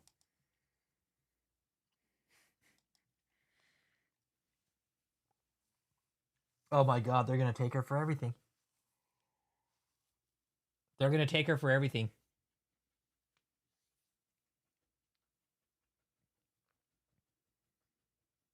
Yeah, Alexis. It was Alexis that slept with him. She admitted it, but did Alyssa admit it too? Well, I know Alyssa was screwing with David. All these women, David fucked all these women. He did. And what I found out recently, you guys want to know something fucking sick? Is that David didn't even wash himself after. Like a baby, he would take like a fucking walrus whore bath. He would just use a fucking wet wipe and like clean himself down. He wouldn't even like go wash himself in between women.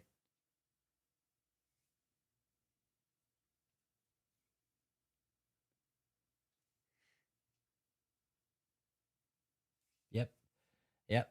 Vicky admitted it too. She slept with him. She knew about all the other women though too. Vicky's not a victim. Yeah, David wants some werewolf legs. Yeah. Mm-hmm. Yep. Yeah, David's allergic to soap and water. Yeah. But no, that's the thing. I wrote that in a letter today.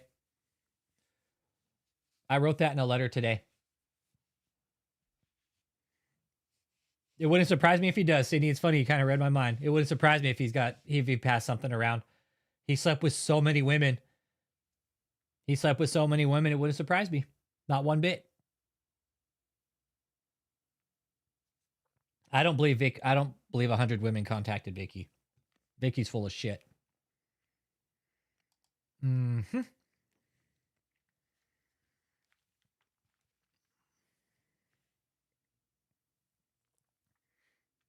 Zella, it's a joke. It's a joke. It's a joke, Zella. He's not. We're just saying he's a nasty fuck. That's all.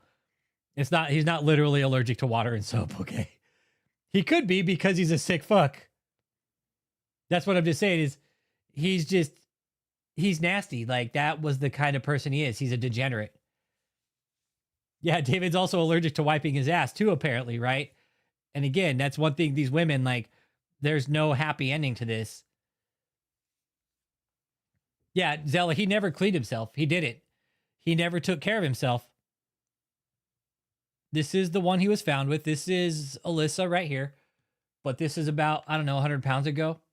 Maybe 60, 70 pounds ago. This is Alyssa. This is who David was found with. And again, David had access to all these women anytime he wanted. It was a rotating door. Bring one, sleep with one. No, it was just all the time.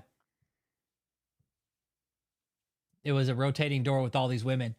If you women slept with David, you basically slept with every woman in the fucking cult. You guys get that? You guys get that? You understand that? Like, that's dirty. That's dirty. Like, that you run the risk of, like, passing around fucking venereal disease and shit. You guys not get that? Like, that's filthy. That's disgusting. You don't do that. No, David didn't sleep with Kia. No.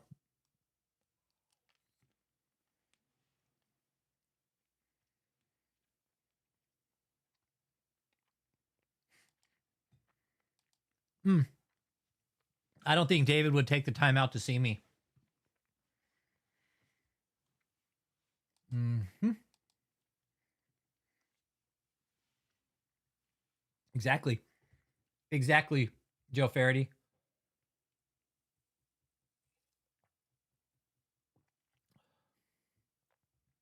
Yep. That's the thing, man.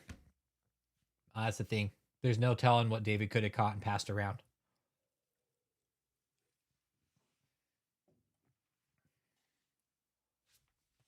Walking around with a tuna fish coochie, man. Yep, exactly. And all the dudes in there, that's the thing. If any of you guys slept with any of these women, guess what? You slept with David. David was up in there. Oh, hell yeah, Michelle slept around. That's why Michelle got her uterus taken out. She's all, now I surely can't have any kids. No condoms. No condoms. Michelle's all, hey, this will really keep me from having kids, you know? Now I just don't have to use condoms anymore. Now I could just be the fucking trashy whore that I really am and just keep my legs open for any dude that wants to drop his load in me. Michelle was up with the entire fucking cult, probably. Shit.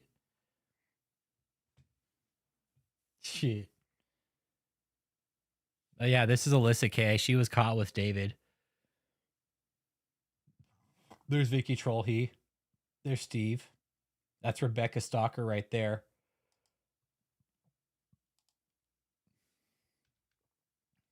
Look, there's Jenny Janiak. This guy's still there.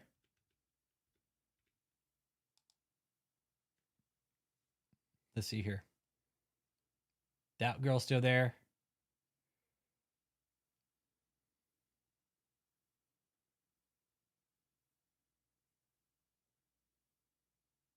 Let's take a peek here. This is what it all boiled down to. It was just a full-blown money operation for David. Had all these people working on the phones fucking day and fucking night after night, day after day. Look, this is what I'm going to get ready to show you that 7-minute video But for a moment, I want the camera to follow me. I want you to see again, right before I start answering calls, all of this that we have, that we're planning, and get her right there. You see she's on the, show that what she's doing right there. Look at that. So I want them to see the media. I think that's Kathleen's daughter. Yeah, I'm sure he slept with the men there, more men there too. Soups, that's a common tactic of power, right? When you're a degenerate fucking land walrus like David, and you've gone to that length, Soups, we've had these conversations before. When you get so far into degeneracy like David was, you'll sleep with men too. You'll sleep with men too. It wouldn't surprise me if you did. I wouldn't be the least bit surprised. Look at this big old fucking rig they had. Look at this thing. Look at this thing. He's like, hey, go ahead and put that fucking rig on, goddammit. Film the apostle. No female was safe there. No. David had his eyes all over fucking little Klein right here. Action, my friend. That's right. So down here, you see all of this area we showed you before. And this place is usually packed. It's usually packed during the television broadcast because we need more. So, but this is the 24-hour operation. So back behind here, there's a bunch of air mattresses where all the guys slept. Up here. And we already need more space because we've run out of space up here. And over here, you see, there's more space over here. So we need laborers. We have the room for more laborers. I want 1,000 people on phones. That was his whole gig. I want 1,000 people on phones. To see 1,000 people come here. So now listen, if you call right now, I'm gonna get on the phone and I'm gonna start answering the phones so I can say hello to you. Michelle, do you have anybody yet? Come up here, camera person. Michelle, do you have anyone yet? Yes, sir. We have Robert Baden. He is on the line right now with Minister Lindsay. And Robert Baden. We're going to go ahead and hand the phone to Apostle. There's Michelle probably about 150 pounds ago. Probably about 115. About 140, actually. There's Michelle about 140 pounds ago. Get all these. That's Rebecca. Apostle Taylor, Minister Lindsay. Oh, it's Lindsay. I'm sorry. Okay. Hello, Robert. How are you doing? This is the only time David ever worked in his life right here was this phone call. Thank you for supporting this ministry. Let me say a quick prayer for you. Father, in the name of Jesus, I pray that you will release the power of God over Robert's life in a way like he have never seen. In Jesus' name. There's James O'Connor. And God, I pray that you increase his family and everything concerning him. There's Kia right there. And we call it done in Jesus' name. Amen. I'm going to give you back to Lindsay now.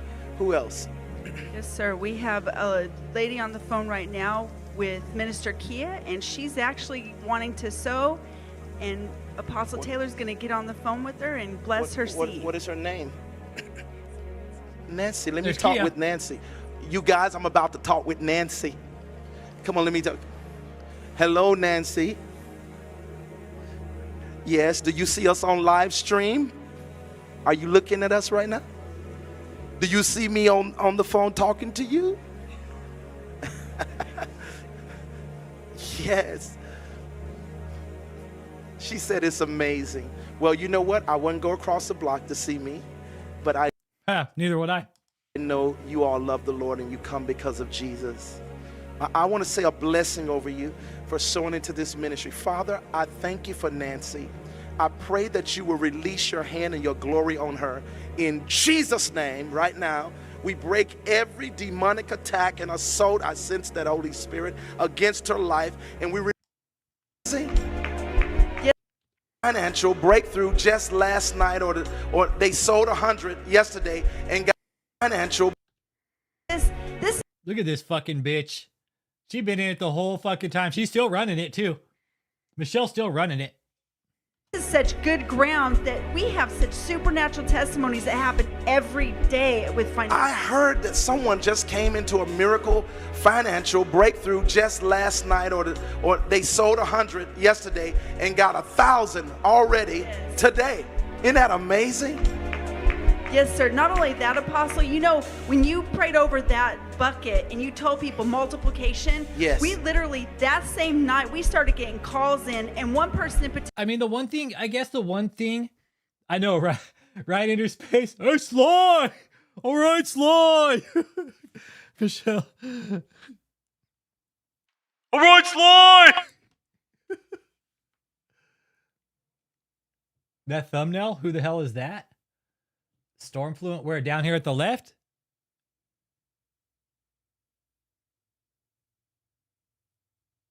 Down here at the left, that's David. Stormfluent. Yeah, the one thing that the cult members have going for them, you guys could work at a call center. So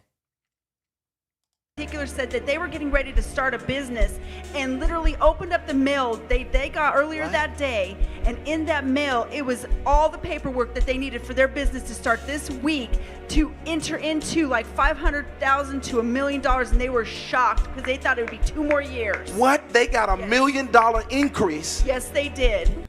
Right in her space. I didn't break the law. I am the law. Did you hear that? Someone just came into $500 to $1 million increase just for their business. Let me tell you something. All the business people, I feel this right now under the glory of God. All the business people who are watching me, if you know a business person, get them on the phone now. Tell them, not if they sow just from their personal life, if they sow out of their business. That means if you have $100,000 in your business, go get 20 or 50,000 and sow it in this ministry. I am fucking greedy. David's always been greedy. He's legit asking people for like hundreds of thousands of dollars because he's too lazy to work. He's like, I'm just gonna run a grift. Fuck it. I'm telling you, if you obey my words, if you will sow a seed that's sacrificial, God will release wealth on your business. Oh, they've seen this.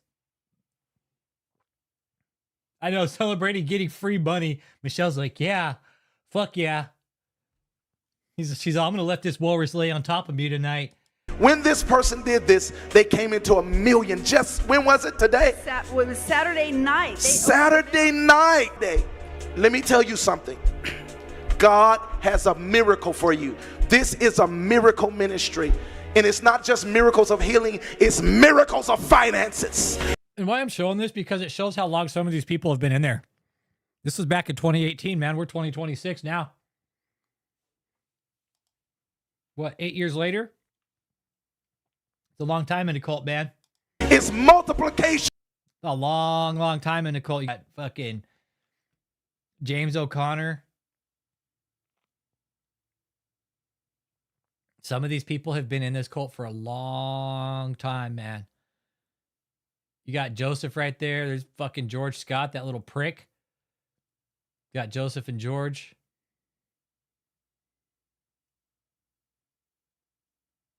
I mean, this whole scam that David helped run, that you guys ran for David. When was the highest point of his cult? COVID, Pastor Russ. COVID. Definitely COVID. That was where he provided some of the best content. But definitely during COVID, he brought in a fuck ton of money during COVID. We know that for sure.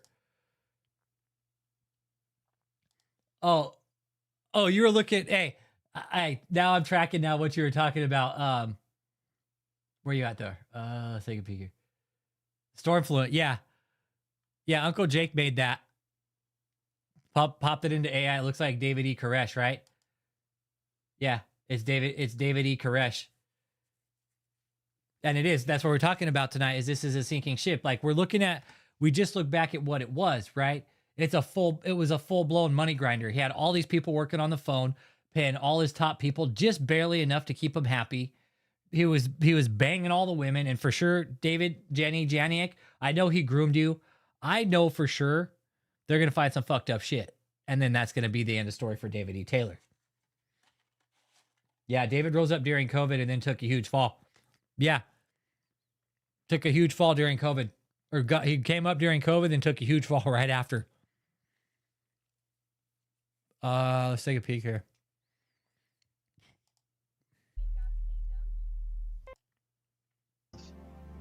Some of you got to be reduced to love. Because you got all this other stuff in the kingdom that you're trying to do, but you just won't just simply do love. Simply love. That's what my life has boiled down. This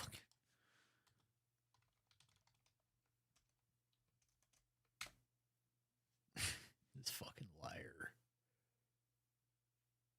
Fucking lying sack of shit. I'm not coming out of his presence since I've been.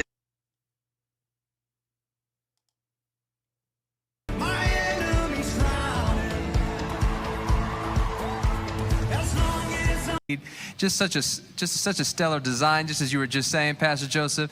And you know, as you were saying as well, Apostle is always giving back. I mean, he's given up. We know he did talks about the 2 jets he gave up in the early 2000s, but even since then, I mean, I know we've purchased jets for him before because it is so taxing on him to be able to just constantly go through airports and things, you know, every week, and then traveling overseas and all that. He needs that, and yet I know he's given, I think, another 2 since then. This may be the 5th one, so I think he's given over 4 away for the kingdom, and it's just so beautiful to see his heart, and he deserves this. Amen. And yes, and you know, Apostle, he so deserves it. This is Ashley after she had her baby. Okay, so before, cult members, if you're just tuning in to watch this, you know what it takes to buy a private jet? You don't just give back a private jet, okay? And you don't just buy one. It's a fucking process. And you guys are up there saying, oh, he bought a private jet. Get the fuck out of here. You know, here's a really cool thing about this. Let's go ahead and pull this up real quick.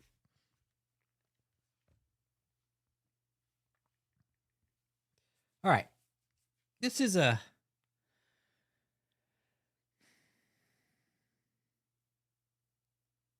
little email I got from a little bird today. Part of the Pussy Posse. I'm going to leave some of the information out, but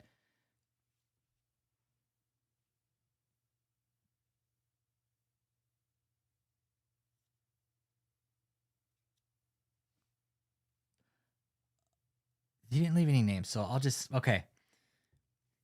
Had lunch with one of our legal reps today.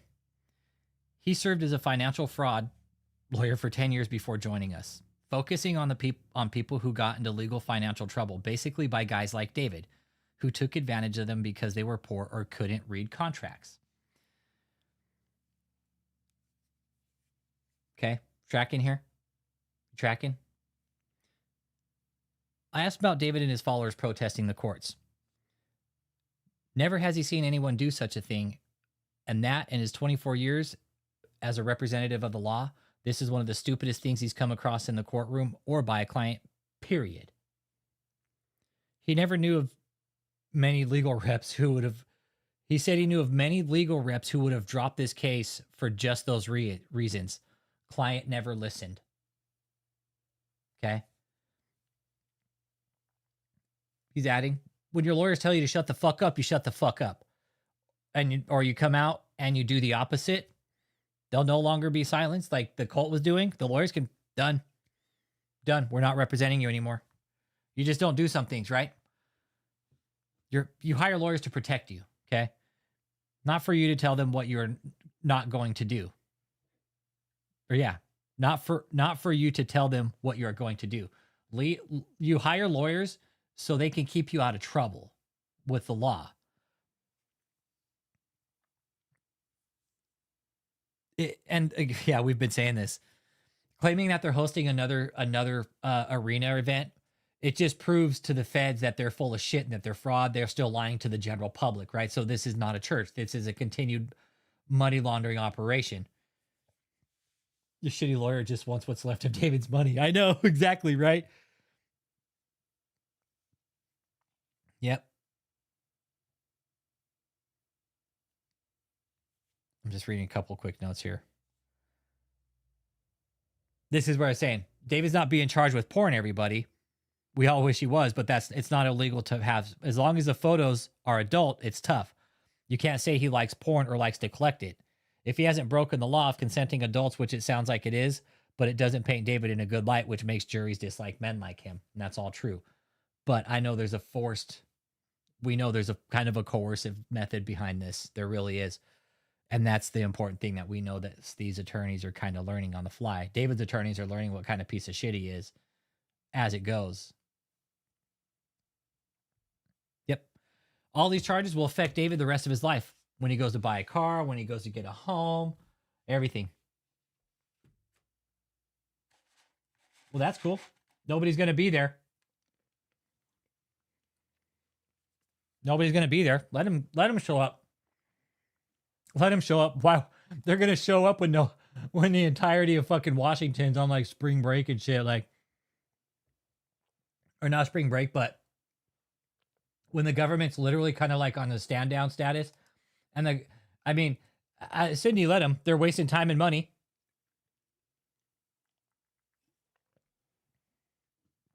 Yep. The rest of his life will be behind bars. And you guys, David's making it worse. David's making it worse for himself.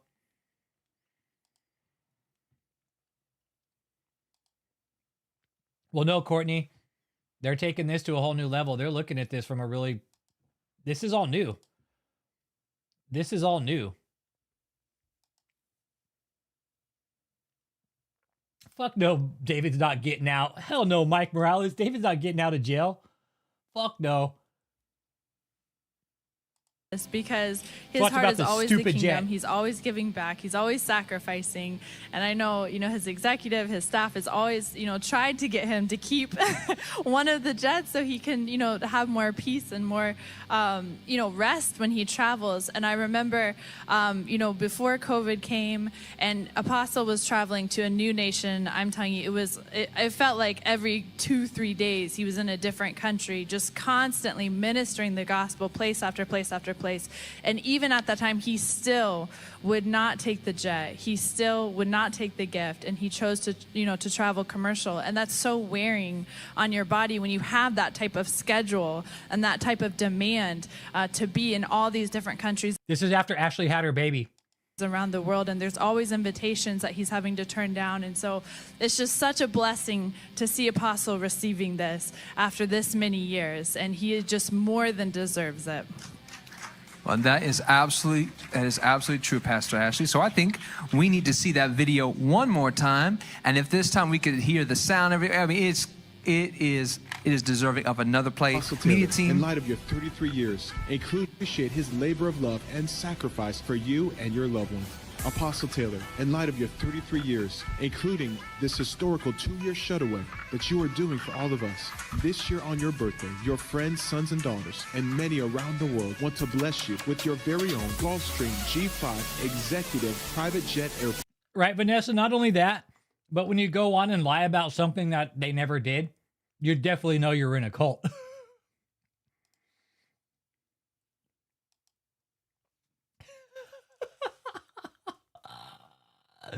Right, Trip 9?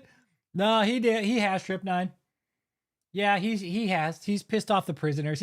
He's literally pissed off the institution that he lives in, Trip 9. No, prisoners aren't dumb or gullible. They'll pick David out real fucking fast. Be like, this guy's a fucking pansy-ass little bitch. Yeah. Talking about a fake jet.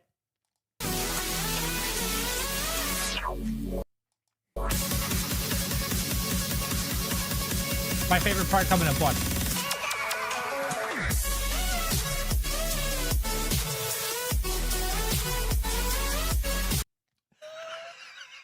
Right here. Look, it says David. It says David. It says David on the phone.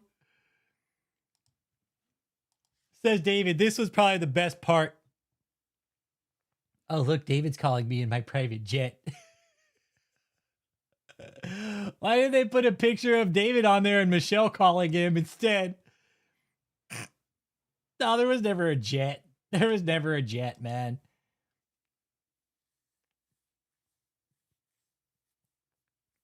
Nah, there's never a jet. There is never a jet. Yeah, Vanessa, like the amount of detail, certain shit they put into him that we've recognized over the years, like it's just the dumbest shit. I should have said axe Michelle Cully. Instead, they put David's fucking name on the phone. Some white dude sitting in the jet, like some faceless guy. This was honestly the best part.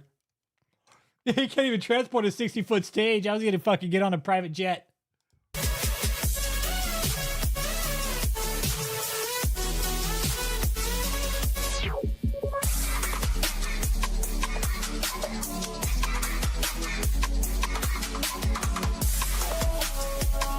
David's all, I never eat that healthy anyway, so we won't be seeing that on a plane.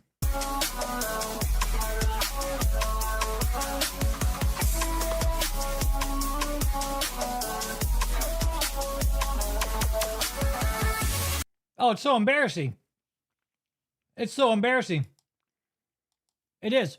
Because, you know, Vanessa, our pussy posse, there's some guys. I'll call them the pussy posse. But they've been really cool in helping us out doing cost justification analysis for all of his projects. Really nice access to some really cool reports and tools and shit, right? And they've punched a lot of the numbers in. There's no fucking way. Or no way. Yeah, he's too careless money to buy and maintain a jet, exactly. Yeah. He couldn't. No, there's no way. Dude, just the additional process of buying a jet. Holy shit.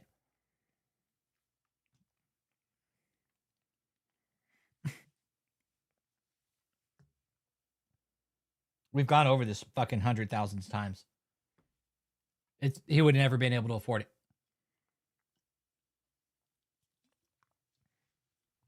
And the fact that Nate and Ashley got up there, this is the private jet, and this is the video we've ran for the last 5 fucking years saying he bought a private jet. Bunch of fucking liars, man.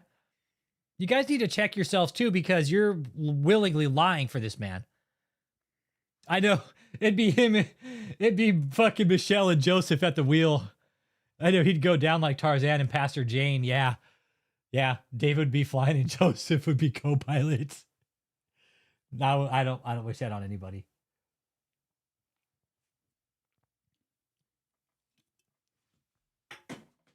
Yeah, you guys want to know what? They're still depriving people of food too, even after the fucking raid. Even after the raid, they are still depriving people of food. Yep. How many people in the cult do you think are in on the grift? Probably the top 20 or so. The rest are just followers. That's where they're at, big baller. How many people in the cult?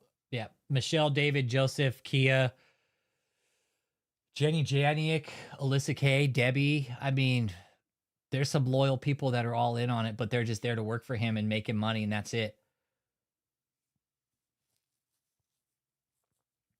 But there's really, I don't think there's many people left that can actually run this operation.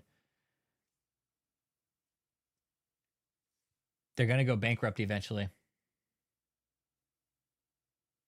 No, Josh is out. Nope. Josh is out. Josh is done, dude. Want nothing to do with his dad. Yep. They are still depriving people of food. Yes. Yeah. It's fucking, they're going to find out. And you know, fucked up, man, because Joseph seems like he could be a nice guy, man. Trip 9, no. David actually treated his son like shit, bro. Trip 9, no.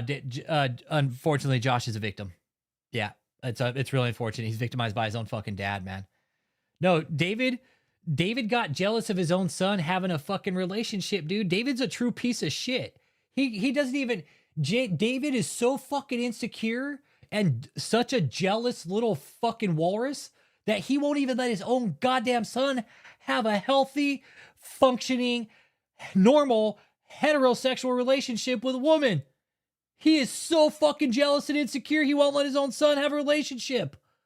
What kind of fucking piece of shit dad is that? The fuck, man? Josh said, I'm done. I haven't talked to him, but down the grapevine I've heard Josh is doing really well. Josh is doing very well for himself, man, and I'm rooting for him. I am. Josh, if you're watching, I'm rooting for you, man. I really am. Sorry this all happened, man. It's not your fault. You didn't control what your dad did, man. Not your fault, buddy. It's not, but I'm glad you're doing well, man. I really am, and I'm rooting for you, dude. Rooting for you big time. Whatever your dad has done is his fucking fault. We didn't make anybody do this. He did this on his own accord, all right? Nobody's responsible for David, Michelle, Kathleen, Joseph. Nobody is responsible for these people. These are grown-ass fucking adults. They made their own decisions. Yeah, it is. And it's like Josh is ultimately the victim to the circumstance of his own fucking degenerate dad, right?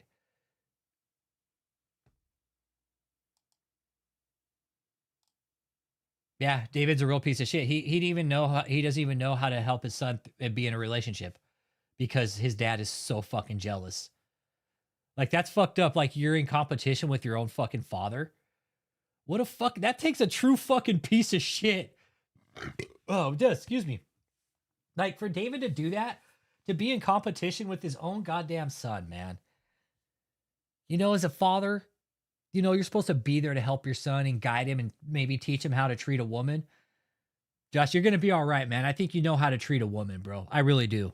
I think you're going to be all right, dude. Just treat a woman nice. Don't treat him like your fucking dad did. All right? Just treat him good, Josh. I think you're going to be all right, man. I think you'll be all right.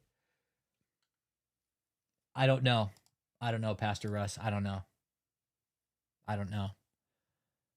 But this is one of the many, many lies that the cult told to the entire fucking world over and over again, and that they would continue to tell. Yeah, it's all about the narcissist and no one else, right? And that's what David is, Napoleon complex. And I know for sure David would tell these women what he wanted to hear, and that is Napoleon complex.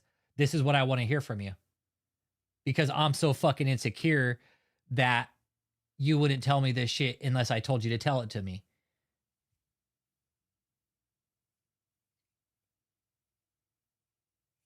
That's Napoleon complex. And he very much was insecure with himself for whatever reason. I don't know. That's kind of something I'm putting in his letters about the Barbie dolls. Like, dude, what the fuck were you doing with Barbie dolls, sleeping in your bed with them, you fucking perv? The letter's getting nice and long. I have like maybe, I don't know. See how many more pages I can get out of it. I don't want to waste too much time on his dumb ass, but I want to make sure I get everything out to him. And this last bit, I told him, I was like, how fucking dumb were you to put that on fucking paper in a book that you slept with Barbie dolls? Not only that, you stole them. So I told him, I was all, that really shows. I was like, David, from a psychological profile, I was like, that really lets us know what kind of sick, perverted fuck you truly are. Him saying he wanted to go to college and not be full-time. Yeah, that's too bad, Sunshine Serve. It is, you know, and that's what we're talking about here. Like, David should have been the first one to foster his son into like, yeah, fuck yeah, go to college, son. Fuck yeah, make something better of yourself. But no, fuck that. David had to be a piece of shit to his own son. And like cock block him too, like a fucking prick. Oh man, like, I'm rooting for Josh, man. I am. Josh is gonna do all right. You take David out, the common denominator, right? Everybody's cool, man. Everybody's fine. You take the gooch grease out. You take the gooch grease out of the ingredient, out of the mix. Everything's cool. David, Michelle, Kathleen, Joseph, all those people need to go. Kia. They need to take the main organization out. Nah, he's called to be leader of the Gooch Grease clan. That's about it. Yeah, this is when they did that whole fucking the red carpet.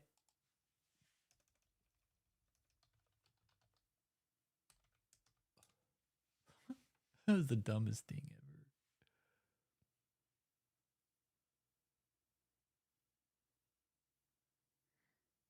Let's see. That's 2 years ago.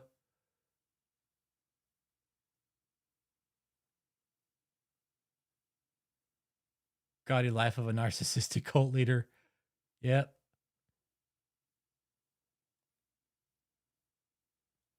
Yeah, he did. Let's take a peek here. I want to look at the red carpet. Let me see if they still got that up. They might have taken that down. They might have taken that down. Let's take a peek here.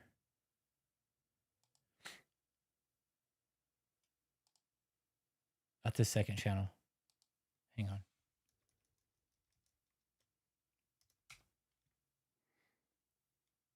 There it is. That's my channel.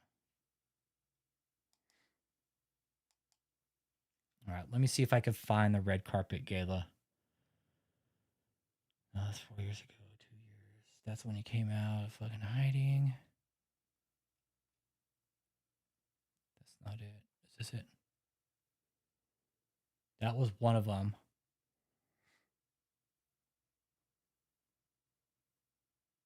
That's not it. That was a year ago.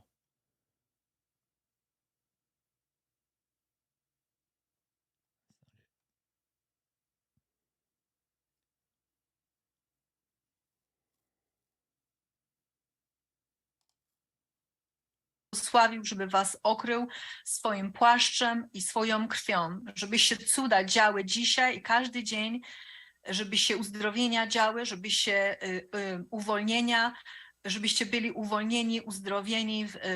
That chick's still in the cult too. She's still there. Trying to find where they did the big red carpet event. Day one. Ah, here we go. Ah, yes. Tell nobody that, but I just want to show you my room, because I'm telling Marcus is all coming into my room because I live in a hotel now. Yeah, this is. Do y'all see that? Do you see that? That's amazing. And she's walking down the step. This is phenomenal. Phenomenal. For her body to be able to get down steps. Okay. Fuck, I can't find the red carpet. That was a big one. Eternal work. Ah, here we go. 3, 4, 5, 6, 7. And again, Apostle wants you to know that tomorrow night is a special black tie event, red carpet event, red ribbon cutting celebration event, and you are invited to this very special. Was that it, the 10-hour one? It was a 10-hour one. 8 hours. Jesus. Yeah, it's incredible. It's nothing like it. No one is doing this. No one. And it's free. Where is it? Y'all know I love lobster. This is David's fake campus right here. This is David's fake campus down in Houston. Told everybody about that. They opened some fucking bogus ass campus down in Houston. But he's like, this is real. This is real. Look at the red carpet. Let's take a walk through this real quickly. So Joseph, lead the way with them and show them yes, sir. Pictures. And this is amazing. I mean, the names of the supporters, and you're going to see your name on here. In fact, call in at 1-877 The Glory, and Apostle will send you a shot or a picture of where your name is at. But you can see the many family and friends. There go Marsha McDowell. Yes, sir. Yeah, David's name is on the Michael very top. and Katie, sons and daughters. I want you to zoom in all the way at the top. Go at the top to the first row. Yeah, I want to.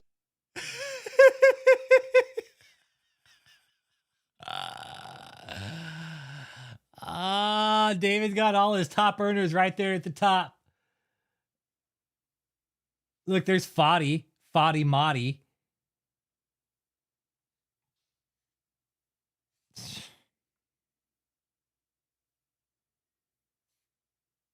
David's all, this is all the people that I scammed. He's all, look, these are all the people that I scammed right here. Scroll down because I want people to see. David and Michelle are right at the top. We gave to ourselves. We're the biggest donors. Their names. I go Michelle Brannon. She's been such a blessing in this ministry. I go my mom and dad.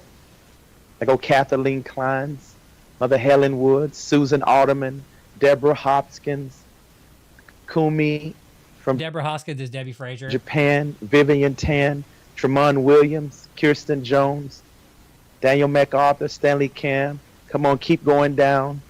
You see all these names. Those are a lot of the names. Wendy Miller, Angel Weaver, Samuel Elledge, I even put on there. Patty Guinoa, Joy Okoroma. All of these precious supporters that is given.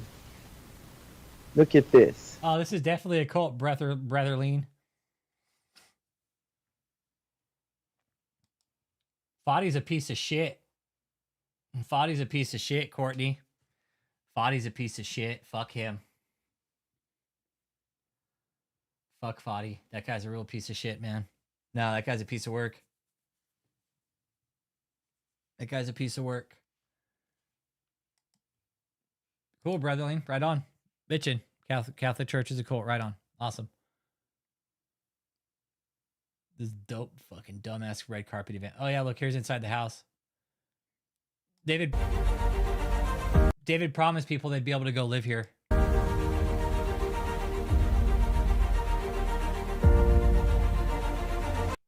David said he'd let people go live here.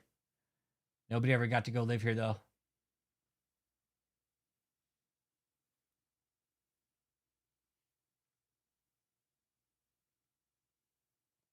Big ass mansion down in Tampa. They got raided by the feds. We said it would happen and they didn't want to listen to us. Dumb fucks didn't want to listen to us. We told them, we emailed them like, hey, this is going to look real shitty when the feds raid this. It's all over the news. This is David's idea of a good idea, is to launder money through fucking large real estate deals. Promise people they're going to get to go stay in these houses and nobody ever did.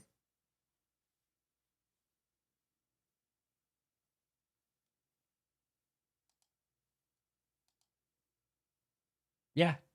Yeah, David's a fucking loser. Exactly. David's just a loser. He is. He's just a loser. He is. David's a fucking loser. That's why he has all this big shit, because it's like he's just nobody. I'm a nobody. I'll be the first to say I'm a nobody. I'm just some guy. I work. I'm a blue collar worker, man. I just don't like seeing people get scammed. Celebrate our beautiful fucking prostitution hotel that we just bought down in Houston and turned it into a full fucking blowing trick hotel. You know, we got all this great stuff. We got all this cereal. We got candy. We got refrigerators, you know, and we can even turn tricks out the back gate. Okay? Jenny Janet, get to work. Fucking hotel. This was a big, big red flag right here, this place. Big red flag. They had no kitchen, so they couldn't cook. They could cook, but there was ways around it. Ways around it. You could cook, but there's ways around it. Oh, Jake's calling. Hey, what's up, Uncle Jake?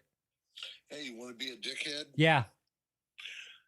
Go to that, back to where David was showing his name, like the fourth or like fifth name down, Helen Woods. Yeah. That's Kathleen's mom. No way. They swore to the court that she was not involved with the cult at all. Uh-oh. And that's why Kathleen was allowed to live with her. I think maybe that was like a donor list. They swore to the court that her mother was not involved in the cult at all. Of course they did. Yep. That's true. They've never been involved. They all lie. Oh, yeah. Yeah. Ah, man. See, we can't go back and tell pretrial that because it's just, they won't listen to us. And send it to the people we know. Okay, I can do that. And so just say, hey, just so you know. Yeah, the mom's involved and here's proof. Yeah. Okay. They put her name on the wall. I can do that. Okay. All right, see you, bye. Yeah, that's right. That's Kathleen's mom, Helen Woods. Yep, he was pumping them full of fucking salt and sugar just to keep their minds totally fucking warped, hypertension, fucking blood clots. Yeah, yep, he was pumping them full of snacks, candies, and pogey bait. Keeping them totally fucking warped.